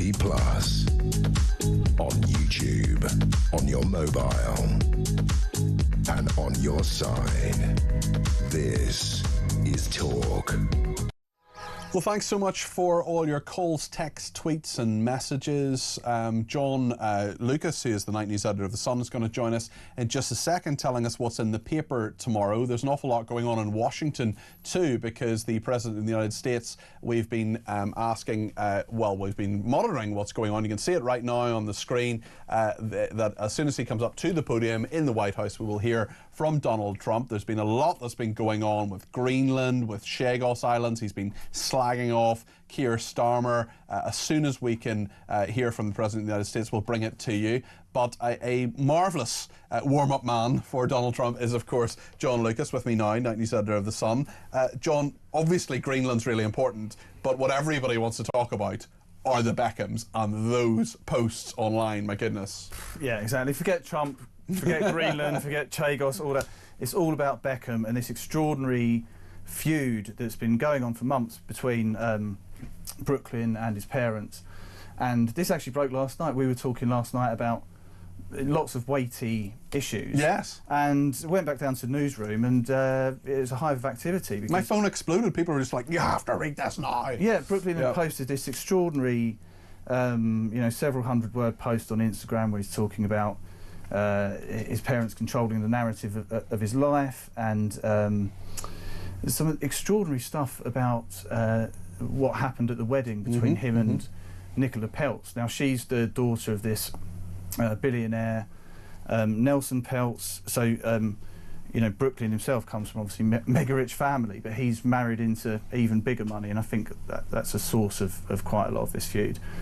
But the big story of the day is how the couple are saying that Victoria, posh spice to many of our readers. Lady Beckham to you. Lady Beckham, yeah, Lady Beckham now, absolutely. Who do you think you are? Stop right now. Had done this. Well, we did suggest, because the Spice Girls songs was Stop Mama Too Much. Like it, very good. The 3 songs, because she's accused of doing this sort of very cringy, almost inappropriate dance. With Brooklyn instead of the first dance, and that's been that's how the story's developed today, with some people who are there going on social media and saying, no, they're absolutely right, that did happen. Right. Now the sort of twist. Do we know much about the actual dance, what she's supposed to have done? Was there a slut drop, John? It sounds pretty. I mean, it's not the sort of thing that you would expect your mum to do, but then she's a professional dancer, performer. I don't know, we haven't seen it, and we will only ever see it if Brooklyn and Nicola release it themselves, because apparently they're the only people who have it via their videographer. So, they've got the next step in this. They've got the nuclear, the nuclear bomb if they want to drop it. And but yeah, it's extraordinary. And there's odds if you want to have a bet today. Brooklyn, it's 5-4 for Brooklyn to drop Beckham from his name, because he's already Peltz Beckham or Beckham Peltz. Not sure. That's right, it's Peltz Beckham, I think. Yeah, he does it, and he's 10-11 on to release a tell-all memoir in 2026, a bit like another man who got estranged from his family and very lives in America. Lives in America and is currently here, of course. Prince Harry. That's right. With his court case. This is fascinating. Have the Beckhams actually said very much? Well, I think sources close to the Beckhams are sort of put in their side of the story, and I think there's some of that online. If you want to go on the website, there's some of that online, but the full story, as it were, would be in the paper tomorrow. Of course, yeah. No, it'll be in the Sun tomorrow and at thesun.co.uk. Tell us about Davos, Chagos, Greenland, Trump. We're hoping to hear from Trump in a minute or two. Still no sign of the president, but this is quite a blast really for Labour's proposed deal on Chagos, particularly. Yeah, there's tons of politics in the paper tomorrow. So lots of global affairs, and it's happening as Davos is going on. So Trump was obviously up early, getting prepped for this. He's obviously not gone yet, and he's on Truth Social, and I'm sure you guys have been talking about it down here. Absolutely, yeah. Blasting Keir Starmer over this Chagos deal, which Trump had this is kind of a U-turn, because the US had sort of said last year, yeah, okay, you know, you're going to do it. But apparently now it's an act of great stupidity on Starmer's part, and you know, it's another sort of rift as this Greenland tariffs argument rumbles on. Trump's also sort of locked horns with Macron today, and Macron had released this text message to Trump saying, look, let's do dinner or something to that effect, and Trump had then said, look, he's an idiot, nobody likes him. And we've seen at Davos, I don't know if you've seen Macron in his absurd glasses, in his aviator shades. Very weird. So we've had Macron with aviator shades. We've had Justin Trudeau rocking up there with Katy Perry. Yep. Matt Damon's there. Okay. David Beckham. I thought very timely. I thought Trudeau and Katy Perry had broken up. No. No. Is that fake news? No, that's yeah, fake news. I can't do the Trump voice. Fake news. We've got Macron and Davos. We can play a little clip of this. If you're watching on the screen, you'll see it. If you're listening, I will describe it to you. It's he's just making a speech wearing these ludicrous sort of aviator glasses. Something's happened to his eye. We're not sure what it is. He's at the World Economic Forum in Davos, and it's very, very strange. I just don't really understand what on earth is going on there, but that is President Macron at the World Economic Forum in Davos. Trump, by the way, is going tomorrow, but no, so Trudeau and Katy Perry are still together. Trudeau and Katy Perry were there, Matt Damon was there, Beckham was there because he's an ambassador for UNICEF. Yes. And he said that sometimes young people make mistakes on social media. On their podcast, so it all ties together. But yeah, and Rachel Reeves has been talking as well about, you know, the UK is being the best place to invest. Yeah, but you know, closer to home, more of the politics we're going to have is about this job slump and the you know, the tens of thousands of people falling off payrolls, particularly in hospitality, pubs, restaurants, because of all the measures that were in her budget. Still no U-turn on that. We're still waiting for the U-turn on that, and off she is living it up in Davos. Now, the next story reminds me of one of my favourite things that I was ever told about one of the BBC newsroom in Westminster, and there was a receptionist there who's a lovely person but a bit eccentric, and during like the really, really crucial bit of the Northern Ireland peace process, Gerry Adams was standing in the middle of the newsroom ready to be interviewed, and he was on the phone and talking very, very loudly. This is around 1996, 1997. And she just went straight up to him and went, Gerry, can you just give us a bit of peace? Which is absolutely class. But it has been crowned the Oxford Children's Word of the Year for 2025. Tell us about this. Yeah, that's it. I love all these words of the year. And this one's a bit different. So this is the Oxford Children's Word of the Year. Oxford University Press, and they asked 5,000 kids aged 6 to 14 to pick their words. So peace is the one that came out top, and that is because they hear a lot about war, particularly in Gaza and Ukraine, and obviously, you know, I think what they're saying is let's have peace, which is nice. It's very nice.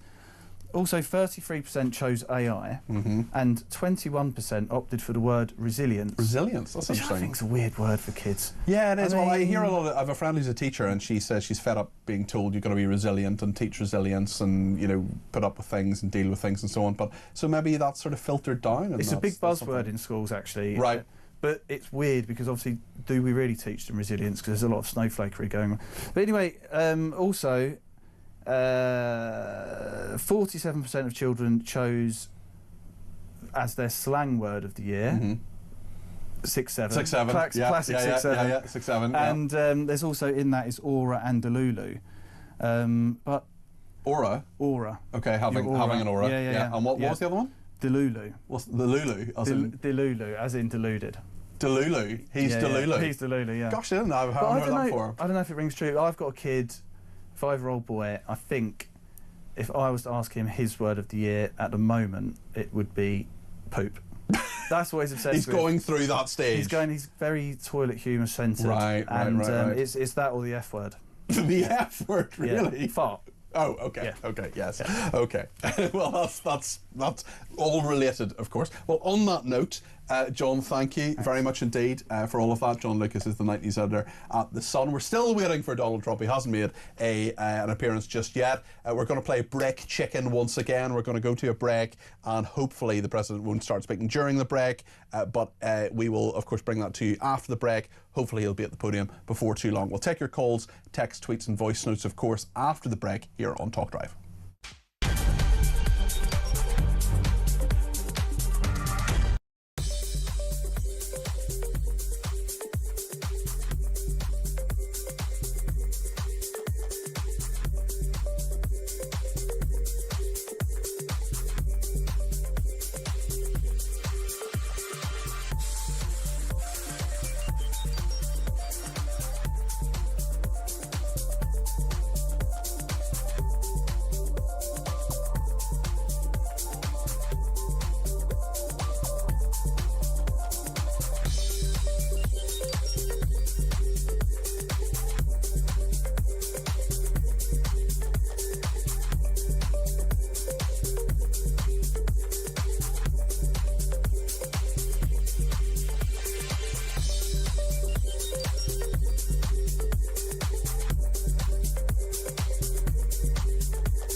I have a message tonight for the incredible people of Greenland. And if you choose, we welcome you into the United States of America. That is why I said the use of tariffs against allies is completely wrong. You know, the fact that they had a boat land there 500 years ago doesn't mean that they own the land. We're not going to have Russia or China occupy Greenland. So we're going to be doing something with Greenland, either the nice way or the more difficult way. Any decision about the future status of Greenland belongs to the people of Greenland and the Kingdom of Denmark alone.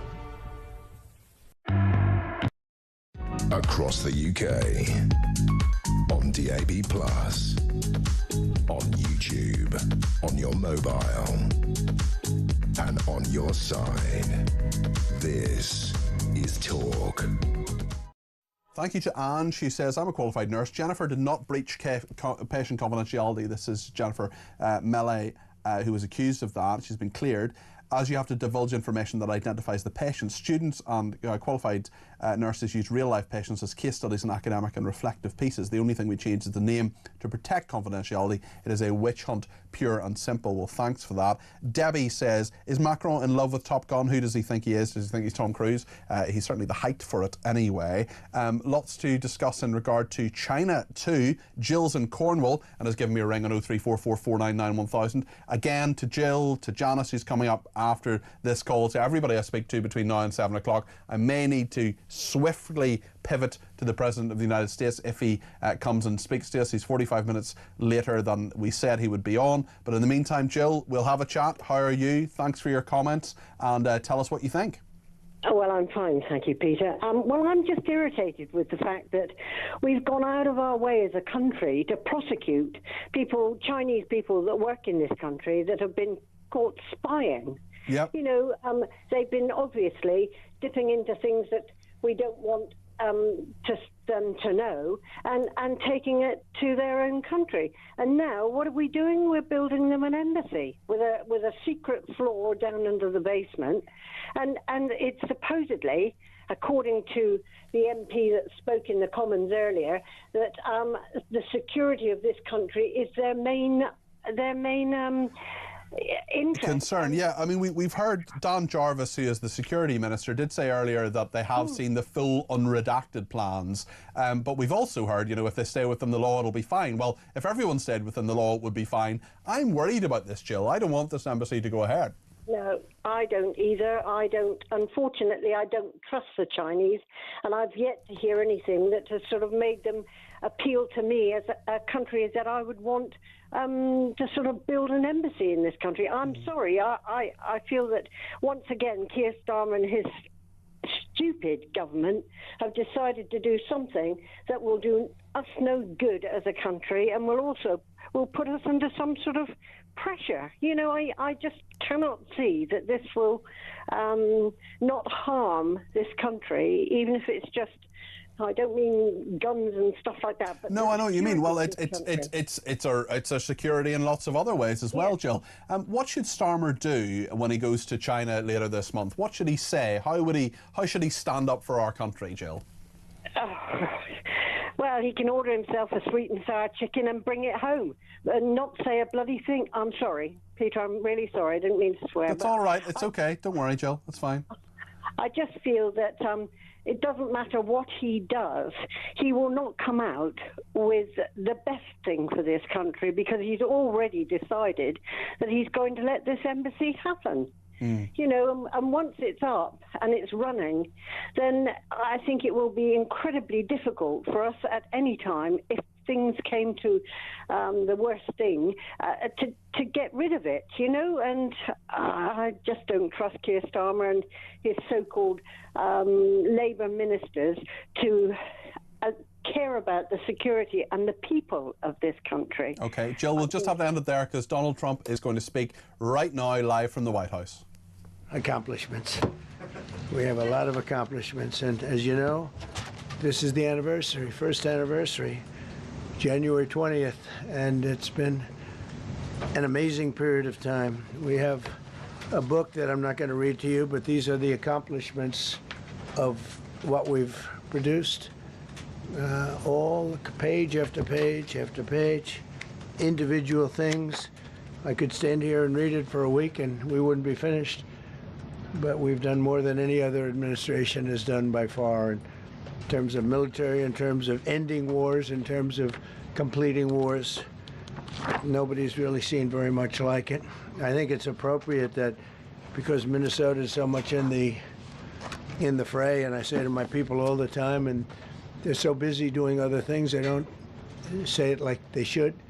They're apprehending murderers and drug dealers and a lot of bad people, and these are just some of the more recent ones that we have, and I can show you some of the people, vicious, many of them murderers. These are all out of Minnesota, just Minnesota. I say, why don't you talk about that more? Because people don't know. Do you want to live with these people? International murder. These are people that are living, if they're apprehended and either put in jails in their country from where they came, and the countries respect us, and so they actually put them there. In the old days, they didn't respect our country. Biden wouldn't do this because he let them all in. You know, if you didn't have open border policies of Biden, none of this, all of the things that all of the time that we spend talking about Minnesota and everything else, most of them are coming from out of the country. And it's been caused by a previous administration. Look at this, one after one. Boy, these are rough characters. These are all criminal, illegal aliens that, in many cases, they're murderers, they're drug lords, drug dealers, they're the mentally insane. There's some of them who are brutal killers, they're mentally insane. They're killers, but they're insane. These are just in Minnesota. California, it's worse. In other states, it's worse. No, Minnesota, the crime is incredible. The financial crimes are incredible. And the problem is because of the agitators and insurrectionists, whatever you want, troublemakers, but they're paid agitators and insurrectionists. Nobody talks about the fact that $19 billion at a minimum is missing in Minnesota, given to a large degree by Somalians. They've taken it. Somalians, can you imagine? And they don't do it. A lot of very low IQ people, they don't do it. Other people work it out, and they get them money, and they go out and buy Mercedes-Benzes, and they come from here, they have no money. They never had money, they never had a life, they never had a government, they never had a country, because there's basically no country. Somalia is not even a country. They don't have anything that resembles a country. And if it is a country, it's considered just about the worst in the world. They come here and they become rich and they don't have a job. I was told that Ilhan Omar is worth $30 million. She never had a job. She's a crooked congressman. So here is another one. And I have, oh, by the way, we just took out, that's what, these are all what ICE is doing. And it's a dangerous job. These are rough people. Weapons. This one here is very bad.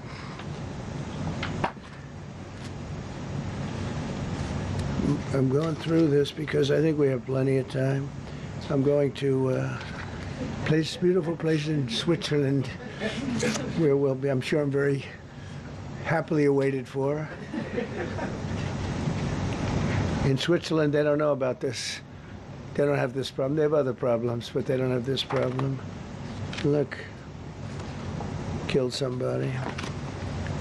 Look, and these are rough people. These are not, this was all allowed into our country through open borders. These dumbest policies, you know, men and women's sports is dumb. But to me, having an open border for the world to come in, drug dealers and prisoners, Venezuela, as an example, opened their prisons into the United States. That's why, one of the reasons I felt so strongly against Venezuela. Now, I'm loving Venezuela. They've been working with us so well. It's been so nice. And an unbelievably nice woman also did a very incredible thing, as you know, a few days ago. We're talking to her, and maybe we can get her involved in some way. I'd love to be able to do that. Maria, maybe we can do that. But we're dealing with the people and the president and all of the people in Venezuela, and we've been doing great. The oil companies are getting ready to make massive investments there. They have more oil than even Saudi Arabia. There you go. These are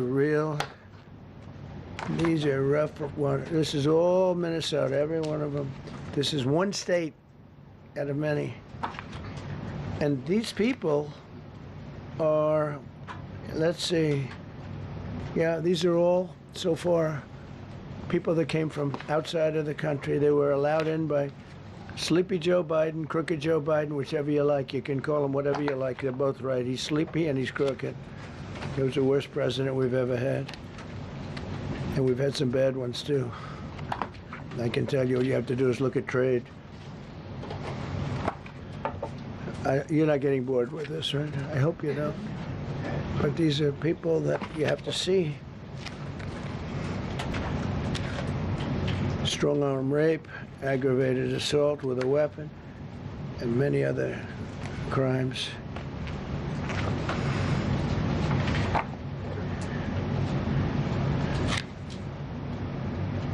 Gang member, known as one of the toughest people around. These are tough people.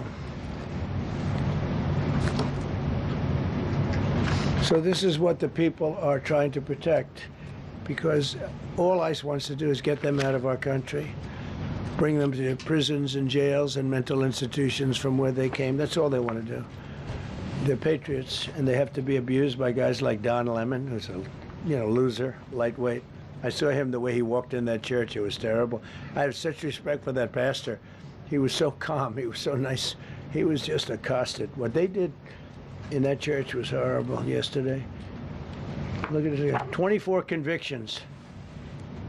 24 times convicted. They're not charges. These are convictions. So he comes from outside the country. Do you think he's going to be good here? He's convicted 24 times. He's going to be good here, right? It doesn't work that way. He's a man murderer. It's one of many. One of many. All they want to do is get him out.